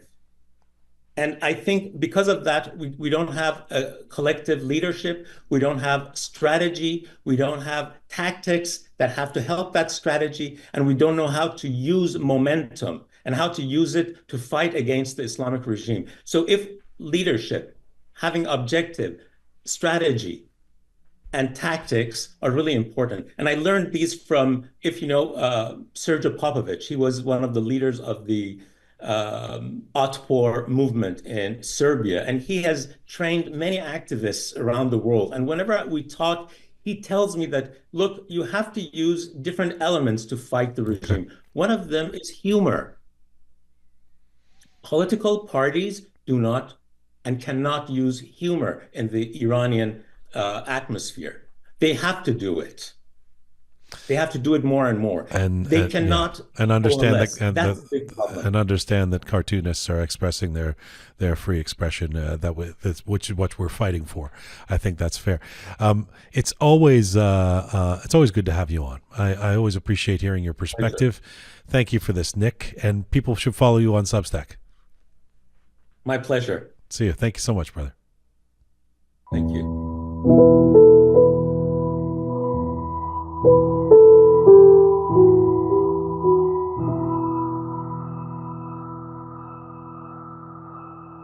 This is Roqe, episode 354. Will change come to Iran in 2025? And now we go to Southern California for my next guest. Ghazaleh Sharmahd is a German-Iranian activist based in the U.S. She is the daughter of Jamshid Sharmahd, a 69-year-old software engineer, a longtime U.S. resident who was kidnapped in Dubai, imprisoned in Iran until his tragic execution this past November. Ghazaleh has been a tireless advocate for justice, raising her voice across numerous media outlets since her father's abduction. She joins us now from the Los Angeles area. Hello. Hi, Jian. Nice to have you back on the program. Thanks for having me. Thanks for doing this. Because of your activism, I feel like you've regularly been in touch with people around the world, Iranians, activists, people who are aching for that change that we talk about inside Iran. There are many people who are saying they feel like this is a year, because of all the shifts happening around the world, because of the instability both in Iran and outside of it, this is a year that could bring change in 2025. What is your feeling? Yeah, I think feeling wise, we're all on the same boat. I mean, I don't just talk to activists all around the world. Because of my activism and everything I was doing, I was also in a position to talk to a lot of experts from all around the globe, you know, from Europe, from Canada, America. And the experts agree as well. Like we are setting the stage for an end to the Islamic regime. But it will not come on its own. We have to do, and there's certain factors that have to be met before we can see that change.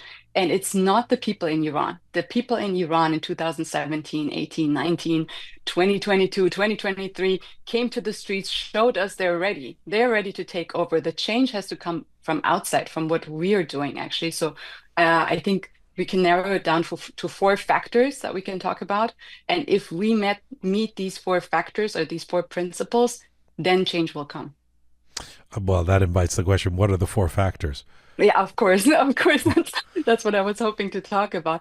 The most important thing, we can do all the things that we have in our toolbox, but if we don't do this number one thing, there will be no change. And the number one thing is what everybody knows. It's the money. We're actively funding the terrorists as we speak. There can be all the change in the world, wars, revolutions, demonstrations, people coming together. It doesn't matter. Money rules. As long as we're sending billions of dollars to the regime, and we still are. President Biden just sent another $10 billion, freed up another $10 billion right after my dad was executed. Last year in 2023, 2 years now ago in 2023, we sent $6 billion in a hostage exchange deal. Europe is still making big trade with the Islamic regime. China is still buying billions in oil. So we are actively funding the terrorists. As a nurse, I can tell you, if you look at jihadism, right? The Khomeini regime is a jihadist regime, is a Shia jihadist regime. If you're looking at it as a cancer cell, and you're actively growing the cancer cell, how can you expect anything that we do from outside in the medical field to take out the cancer if we're actively growing it? That's what money does. So unless we have policies, unless we have changes immediately in this year that will stop all the funding, it doesn't matter what we do. The regime will survive. And are you someone who believes the Trump administration is a change that will, is going to create change in that area, whether what you call the funding of the regime? Well, let's look at his track record. You never, and this is very important for people to understand, you never listen to speeches of politicians. You never listen to what they say. You look at their actions, because politicians' speeches are there to persuade you, to get votes, to keep you quiet, right? But their actions show what they really are going to do. So it doesn't matter what Trump says, it doesn't matter what Biden says, it doesn't matter what anybody says. Look at their track record. So Biden, we just talked about 10 billion here, 6 billion there, funding of money going to Qatar and all of those things. When we look at the last 4 years of Trump that he had from 2017 to 2020, he pulled out of the biggest trade that we had with the Islamic regime, the nuclear deal, the JCPOA. That was $150 billion of funding. He enforced the sanctions, so China could not buy oil anymore. These are all things that make us believe that if he goes into the right and back into this track, we will stop the funding.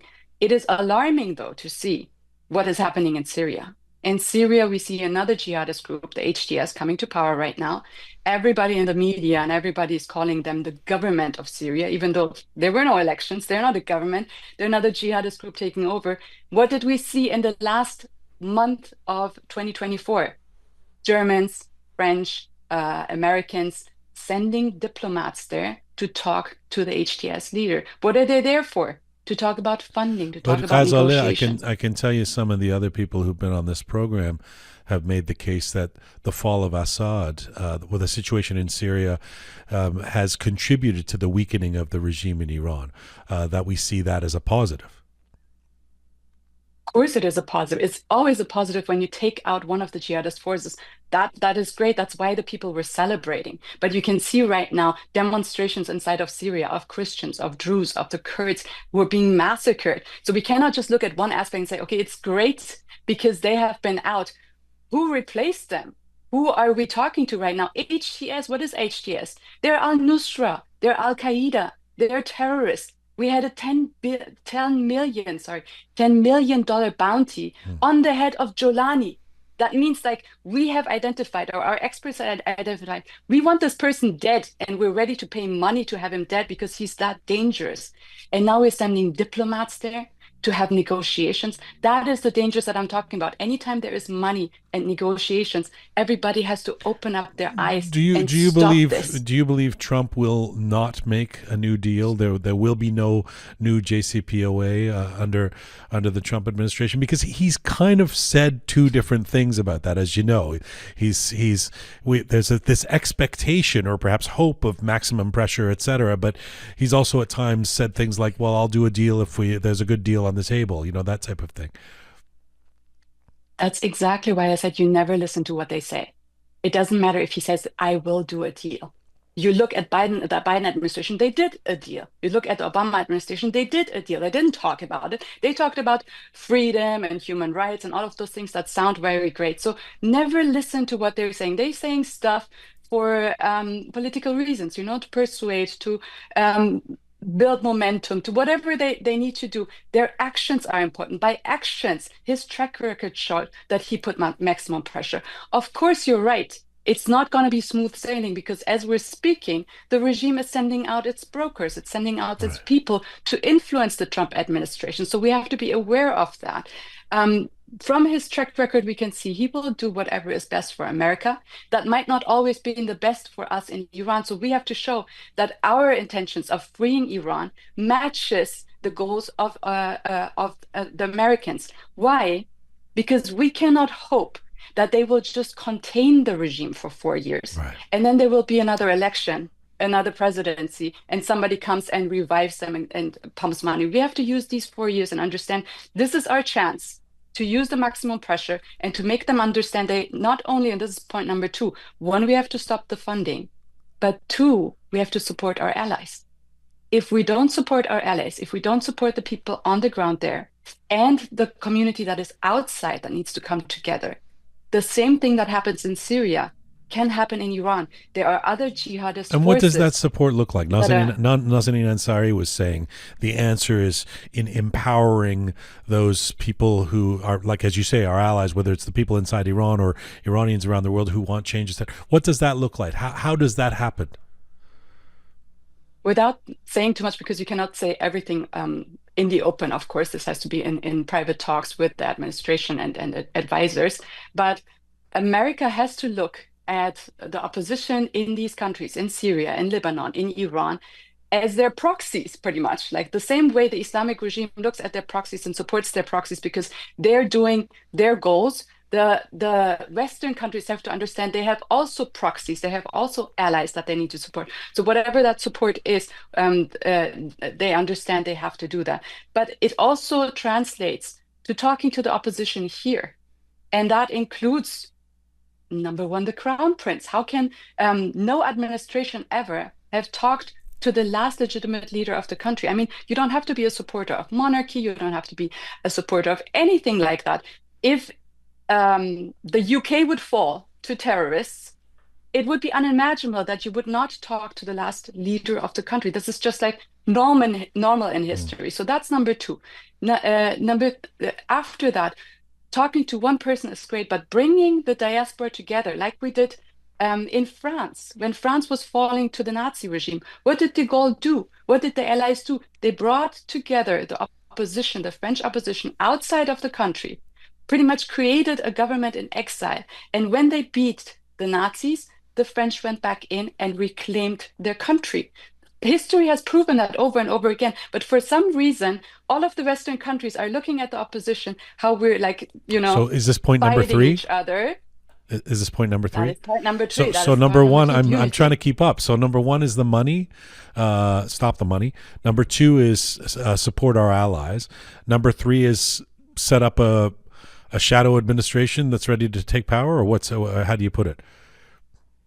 A government in exile, in exile, or a coalition in exile that is ready, comes together and presents the unified front that is ready to move in as soon as we're ready. I asked this shamefully, but are we capable of that unity that's going to be able to put together a government in exile? Of course we are. I mean, we did the first step in Georgetown. We saw it, like people were coming together, and we did that on our own. If we had the support of governments, and that is their duty to do that, to help us reclaim our country. They have a role in taking away our country and giving it to the jihadists. So they have to get us together back to there. Of course, we're able to do that. I think de Gaulle, going back to the French and like to history lessons, took 2 years or 3 years. I think from 1941 till 43. several attempts to bring the diaspora together, bringing them together, building a coalition, leading the coalition. So it takes several attempts. It's Again, not like I don't want to be cynical on the second day of the year, but Georgetown, I mean, it was good for about 24 hours maybe, and then it was disintegration and attacks. And I'm unfollowing you on Instagram and nonsense, and so I mean, it's not the shining example of how unified we can be. It seems. It is the shining example of showing that after 40 years, we got together. Yes. I mean, looking at, you have to look at the progress, you know, we're not going backwards. We were not like, oh, we were all unified and now we're going against each other. We were so against each other that we wanted to kill each other and break a government. And now we're capable of coming together. Of course, the regime doesn't sit back and look at us forming a unity. Of course, we know that, and now we have proof. I think there were some articles coming out yesterday or so showing that the IRGC is putting out hundreds of cyber agents to pose as opposition and attack each other. It's in their interest to have a diaspora war. So of course they will dismantle that. We just have to understand if they want us to be a part. Not to mention funding. It is our goal. Not to mention funding all kinds of other protests about other things in the Middle East that you know, either garner sympathy for the current regime in Iran or distract or whatever. What's point number 4? Point number 4 is accountability, and that's where everybody else comes in. We cannot look at media that is infiltrated by the Islamic regime, like everything that they're portraying is out of the jihadist lens. You just saw we started this year with a terrorist attack in New Orleans. How did the media portray this? They didn't want to say terrorists at first. They didn't want to say jihadists. They didn't want to mention yet an ISIS flag. They're taking everything out. So we have to make our media accountable. It's their job to give us information. And when they're not doing their job, we have to hold them accountable. We have social media citizen journalists that bring out the truth. We have to hold our politicians accountable. Again, when they're not doing what they're supposed to do, what is in our interest, right? As Americans, it's in our interest to protect our nation. As dissidents, in our interest to be protected from terrorists that cannot kidnap us, like my father. That our government doesn't sponsor terrorists that then attack us here on U.S. soil. So when they're not doing our job, and we are so taken away by these decoys of domestic policies, which are very important, but we don't focus and pay attention to what is happening outside of our borders, that is where we lose focus. That is where we lose our power. We as citizens have the biggest power in a democratic country, in a republic. It's us, it's the people. So we need to come together, and especially in the Iranian diaspora, we need to come together in every freaking media outlet that reports wrongly on Iranians, on the diaspora. You know how they're saying, like, oh, the diaspora is crazy, they never come together. Look at Democrats and Republicans hitting each other. Like any political group that you put against each other, they will eat each other. But why are they saying we're not capable of coming together? Wouldn't Americans, Democrats and Republicans, come together when they're attacked by ISIS? Of course they would. That's the same with the Iranian diaspora. Of course we hate each other's guts, but we're capable of coming together to take out this one enemy that wants us all dead. And that is the thing that media doesn't portray, shows us, you know, as crazy people, shows us as paranoid, shows us as warmongers and all of those things, and then false reports about what is going on inside of Iran, or dismisses, doesn't talk about my dad, doesn't talk about the 100 executions that were just happening in the beginning of this year. It's outrageous. So unless we have focus groups, then come together, target politicians, target media, and hold them accountable. You know, they react to public pressure. Let me give you one example. After my dad was executed very quickly, Spiegel magazine, the biggest German magazine, came out and interviewed the murderers of my father. 121 activists around the world came together, wrote a public letter, and Spiegel did an interview with me afterwards. So we are capable of doing that when we're coming together and when we're focusing on certain tasks. I really appreciate you, and the first of all, the organization of your thoughts is refreshing. But the power of your perspective is evident, and I appreciate you, and I thank you so much for being part of this special. Thanks. Thank you, and Happy New Year. Bye-bye.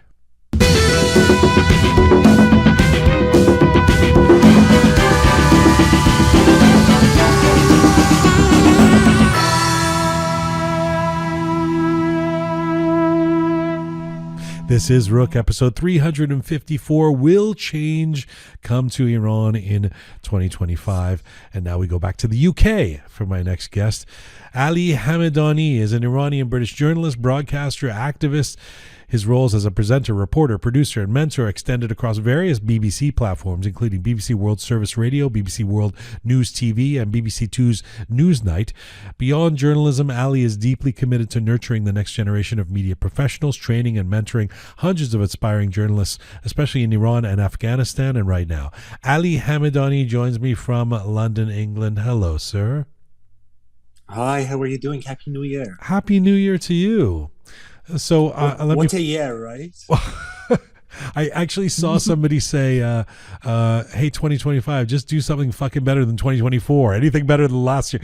So, I mean, let's hear from you. There is, as you say, what a year. There's a lot of change in the air, it seems, both in the Middle East, both with elections happening around the world. Of course, the big election that happened in the United States that could have impact on Iran. There's the fall of Assad. There's the neutering, if you might say, of Hamas and Hezbollah.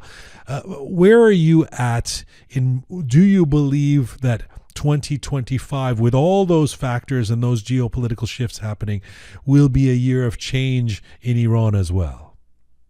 This is one of those questions, right? It is so interesting. I'm not going to name the person, but recently I just sent a greeting message, Happy New Year message, to a very famous Iranian singer, maybe the most known one. And that person, no. Dariush. That person said that person said something which is quite known to our ears. As she said, Inshallah, next year we are going to be in Iran. And I was like, it's about 46 years that I'm hearing this, since I was still back in Iran, and I was hearing this every single year. And then I asked myself, is it going to be the year?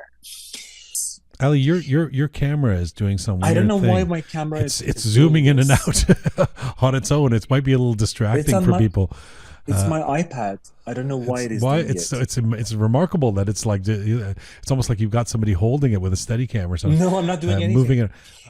And then prior to this interview, Jian, I was talking to a 19-year-old kid inside Iran, and I was asking about his perspective of the future. And basically, the word future didn't have any meaning for this guy, for this generation. Because remember, now that we are talking, over the past 3 months, Iranian rial, the currency, has lost 30% of its value. The fuel price is going to rise. Prices are going higher and higher and higher every single day. They don't know what they should hope for. They don't know what future brings for them. I mean, if you compare a 19-year-old kid, a 19-year-old young man or woman inside Iran with a 19-year-old kid in Toronto or in London, these two worlds are so different. But what I know for fact is that 19-year-old kid inside Iran wants to have a normal life. And I do believe Iran's future, the change we are all hoping for, is not going to be an ideological change. It is not like the country is going to turn to communism, for example. People of Iran, this Generation Z, they are looking for a normal life. That's the end to a theocracy would be an ideological change, wouldn't it? I mean, but at least that is not. If you ask these young people in Iran, what do you want? They will not say, "Hey, let's bring back communism." Right. Sorry. Right. Hey, let's bring communism. Parliamentary democracy. Yeah. They just want a normal life. Even maybe they do not know what parliamentary democracy is. Yeah. What they do know is a normal life. They want to look like other people around the world. Yeah. They know what normal life is. So you got this. You have this legend who said something to you that probably was heartfelt, but maybe perfunctory in terms of next year we'll be at that cafe in Tehran.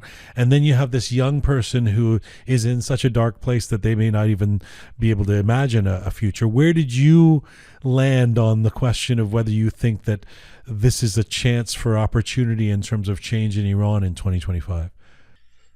So some people are basically asking, is Iran going to be the next, especially after what has happened in Syria? And I always say, Iranian people are not going to be inspired by what happened in Syria, because they have already started the change.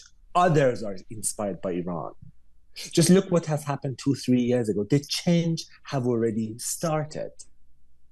And now we have the regime, Iranian regime, maybe in its weakest position in its history, because inside Iran they are dealing with loads of different chaos when it comes to economy, when it comes to social affairs, when it comes to politics, and internationally as well. They have lost what they have spent, invested a lot of money in it, which is the axis of resistance. So what I can say is, what we see is the Iranian regime doesn't have the confidence that they had before. They feel the insecurity now. And people of Iran, these young generation, know what they want. They do know what they want. But we have to see if 2025 is going to bring that catalyzer, basically that link, which make the change happen. Can I just ask you, before I let you go? I mean, you're such a journalist. You sort of painted the whole picture there, and gave a few possibilities, which I appreciate. Didn't quite answer the question directly, but it's not a question that can be answered. Nobody has that crystal ball, as I've been saying. But as somebody who has reported in the region and who has seen things happen. I think one of the other guests we had earlier was talking about how sometimes things can happen that you don't anticipate, and such a surprise, like the Mahsa Amini movement, the Women Life Freedom movement. Yes, we've seen this growth of protest movements in Iran, but on the other hand, it just sort of came out of nowhere, and suddenly had become this raging, wonderful, unified action around the world. Were you surprised by Syria, by the fall of Assad, given your experience reporting in the region, knowing the region so well, etc.? And what do you learn from the fall of Assad that could be instructive in terms of the time ahead in Iran? That's a difficult question. It was surprising for sure, but I think we need to agree on this fact that is the fate of any dictator. That is the end of them. That is how it ends. Of course, we cannot anticipate. Of course, it was surprising, but that will eventually happen to all of them, whether it is Kim Jong-un of North Korea, whether it is Ali Khamenei of Iran, or Bashar al-Assad of Syria. It happens. It will happen for us in Iran as well. When? We do not know. Are we close to that day? Yes, we do. Is 2025 going to be that year? We are hoping that is going to be. We are hopeful. But I think at the end of the day, we need to agree on this fact that dictatorship, being brutal, suppressing people, and trying to isolate the country from the rest of the world is not the solution. And that, one day, that will finally end. I remember something from one of the, I think he was the last communication minister of the Shah, Mr. Sirus Muzagar. He was an amazing journalist. He sadly died a couple of years ago. I asked him this question because he was one of the last Prime Minister Bakhtiar's minister who actually fled the country. And I said, Mr. Muzagar, it is about 40 years that you're living out of Iran. Do you think Iran will change? What will happen to Islamic Republic? And he said, Islamic Republic is an abnormal regime. Everything about this regime is abnormal. And this cannot sustain forever. This cannot sustain forever. Yes, North Korean regime, the DPRK regime, is not a normal regime, but it is there for 70 years. Iran is different. I do not think it is going to last for 70 years because Iranians are well connected to the world. They know what they want. They have a good memory of the past, and they know what they want for the future, which help. Thank you. Is it going to happen in 2025? I hope so. That's really clear thinking on the beginning of a new year. And you're right. There's no dictatorship that has lasted forever. So it's inevitable at some point. Thank you for this. Nice to see you. And here's to more in 2025. Thank you so much. Have a great year full of news. Looking forward to it. Bye-bye.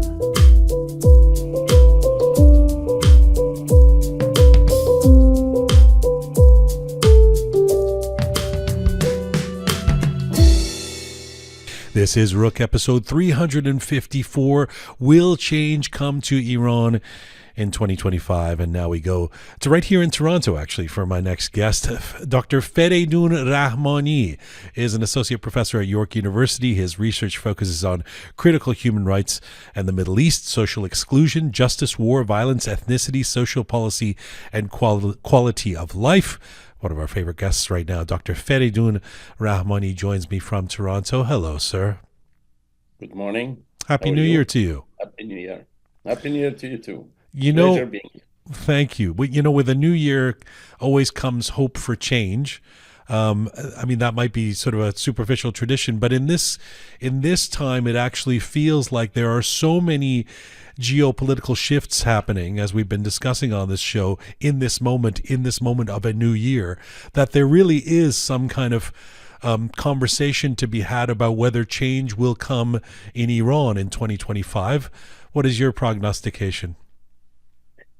This, like the politicians or political scientists, sociologists, they are refraining always from prognosticating about the future. But I really don't stick in this alignments, actually. But I believe change will come, but it may not be 2025, but definitely in a year or two, we will have huge changes in Iran and sooner possibly changes in the Middle East. That's a bit of a hedge, but I appreciate that nobody has the actual crystal ball. You have been, I know, very closely watching what has gone on in the Middle East with respect to Israel, the Palestinians, Gaza. There's a sense that the effective neutering of Hamas and Hezbollah has deeply weakened the regime in Iran. Do you believe that? The proxies of Iran, which is called the Resistance Front or Shiite Crescent, starting from Baghdad, partially from southern further southwest corners of Iraqi Kurdistan, which starts from Suleimania and the Iranian border, going all the way to Kirkuk, another oil-rich city in Iraqi Kurdistan, taken in 2018 after the referendum in Iraq, taken by Hashd-e-Sha'bi, the proxies of militant proxies, Shiite, backed by Iran or established by Iran, going all the way to Iraqi border on the Syrian corner, which is called the Shangar, going all the way to Syria, northern Lebanon, kind of a Lebanon and Israel. That Hilal has been destroyed partially, especially Syria and Iraq. And it's going to go back to the region closer to Iran. I think they have been not only weakened, many of them, they have been eliminated from Shiite groups apart from Syria, from Shiite groups in Iraq, 22 groups, 22 political leaders who they are backing, the Hashd-e-Sha'bi and other militant groups, they have been running away from Iraq. They are either in Qatar, in Tehran, or in other Shiite centers in the Middle East, or backed countries, the countries backing those groups. How does, if you just give a very brief history lesson on how this works, if the proxies are weakened or destroyed or beheaded in terms of some of the leaders, etc. How does that actually weaken the regime inside Iran? The Iranian regime's power is coming from the outside sources. Almost 350,000 militant groups from all the way from Pakistan, Afghanistan, Azerbaijan. They established recently, 6 months ago, even Hezbollah groups within the Kurdish Shiite Alawite in Turkey. It's very, very marginalized and very small group, not even 500 people, established by Iranian regime during at the peak of the war in Gaza, at the start of the war.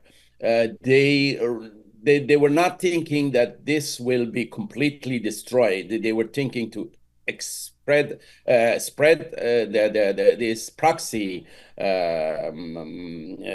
tools in the region. But I think they have been destroyed by bombing, by cutting off their veins where is providing them the tools, facilitation, the money. Think about that. They have been involved in drug production as well, not only in Syria, even in Anbar region in Iraq. All has been by rocket drones and air raids by Israeli and Americans and American allies in the region has been completely destroyed. And now they are focusing on Yemen, which they are establishing facilitations, or they have established already facilitation of drug cartels,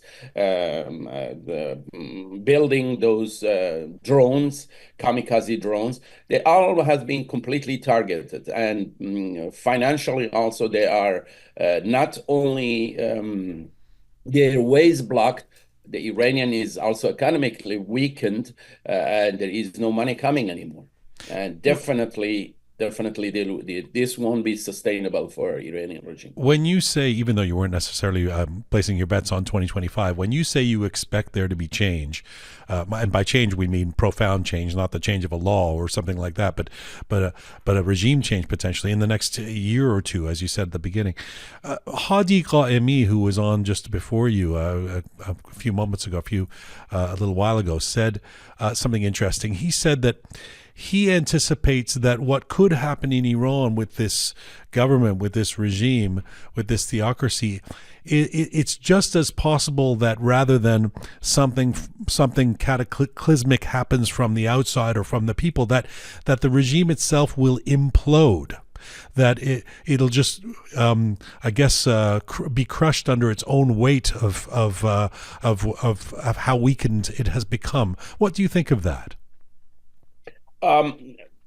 In politics, you never say no. There are always every possibilities. The enemies of yesterday, they could become your collaborators and supporters today, or vice versa. I think that the essence of the Islamic regime with the Shiite militia, fundamentalist ideology, it will never give a chance to a calm and soft and easy change. Never like along the lines of what we're seeing in Syria. Yeah, definitely, because there are fractions within the regimes in Tehran.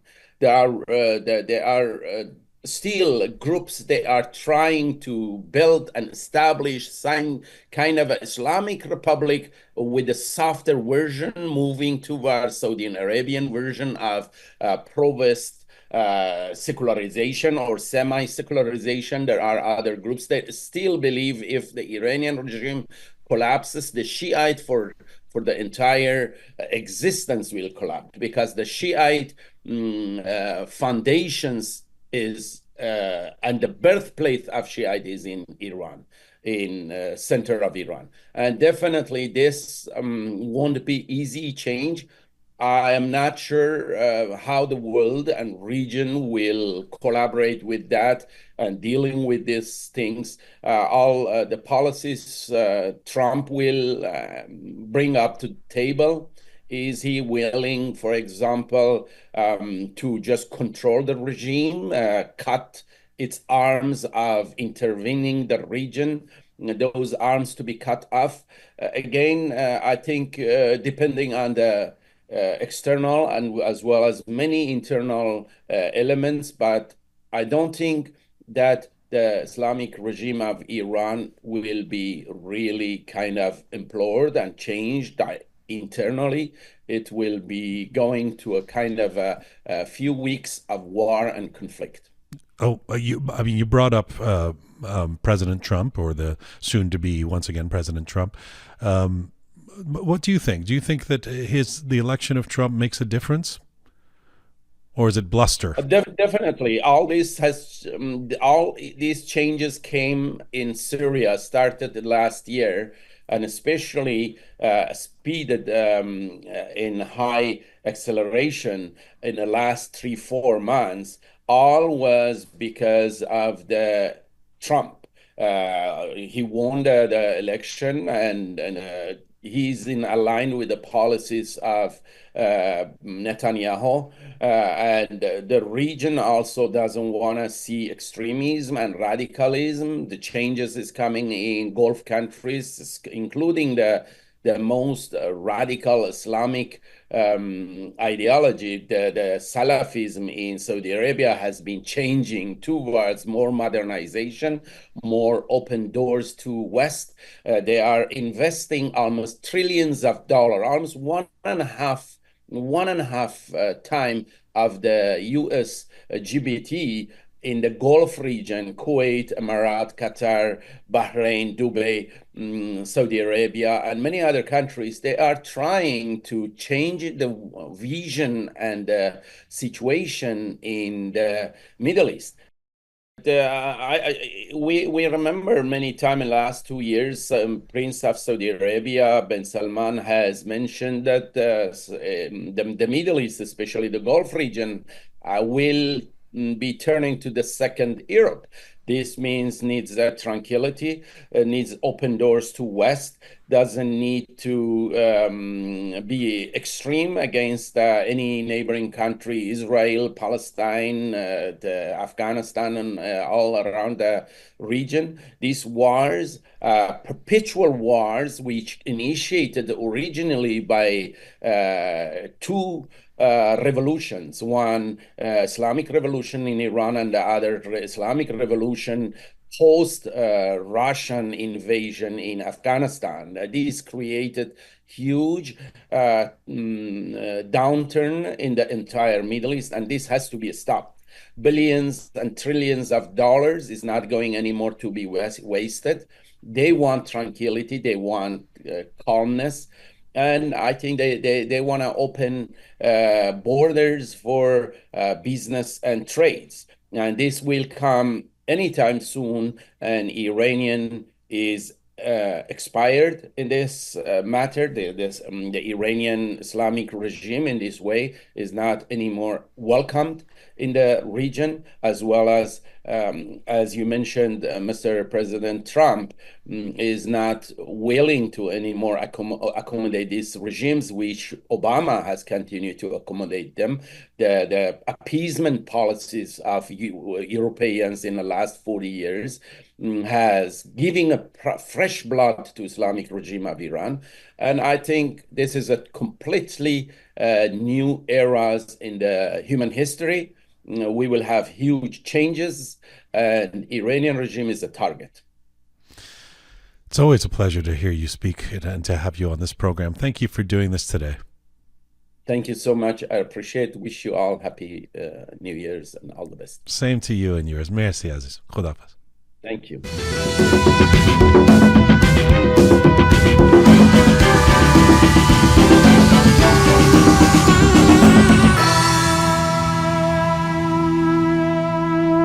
That's it. Full time for episode 354. Love to hear your thoughts on this, on anything you heard today. Give us your opinions, your feedback.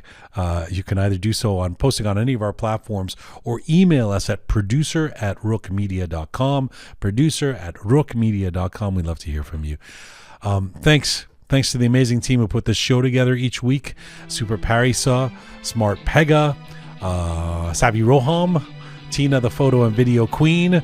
Special thanks to Bearded Omid, to Talented Anahita, to Methodical Kaveh, to Solid Samin. Thank you to all of you out there for supporting us and sharing our content.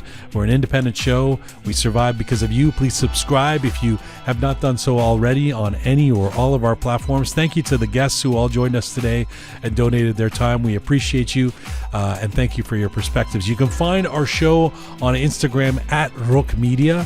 It's also where you can find us on Telegram and YouTube and all of our other channels. You can find me on Instagram at Jian Ghomeshi. And as ever, as my Uncle Behrang would say, think about it. Wait for it.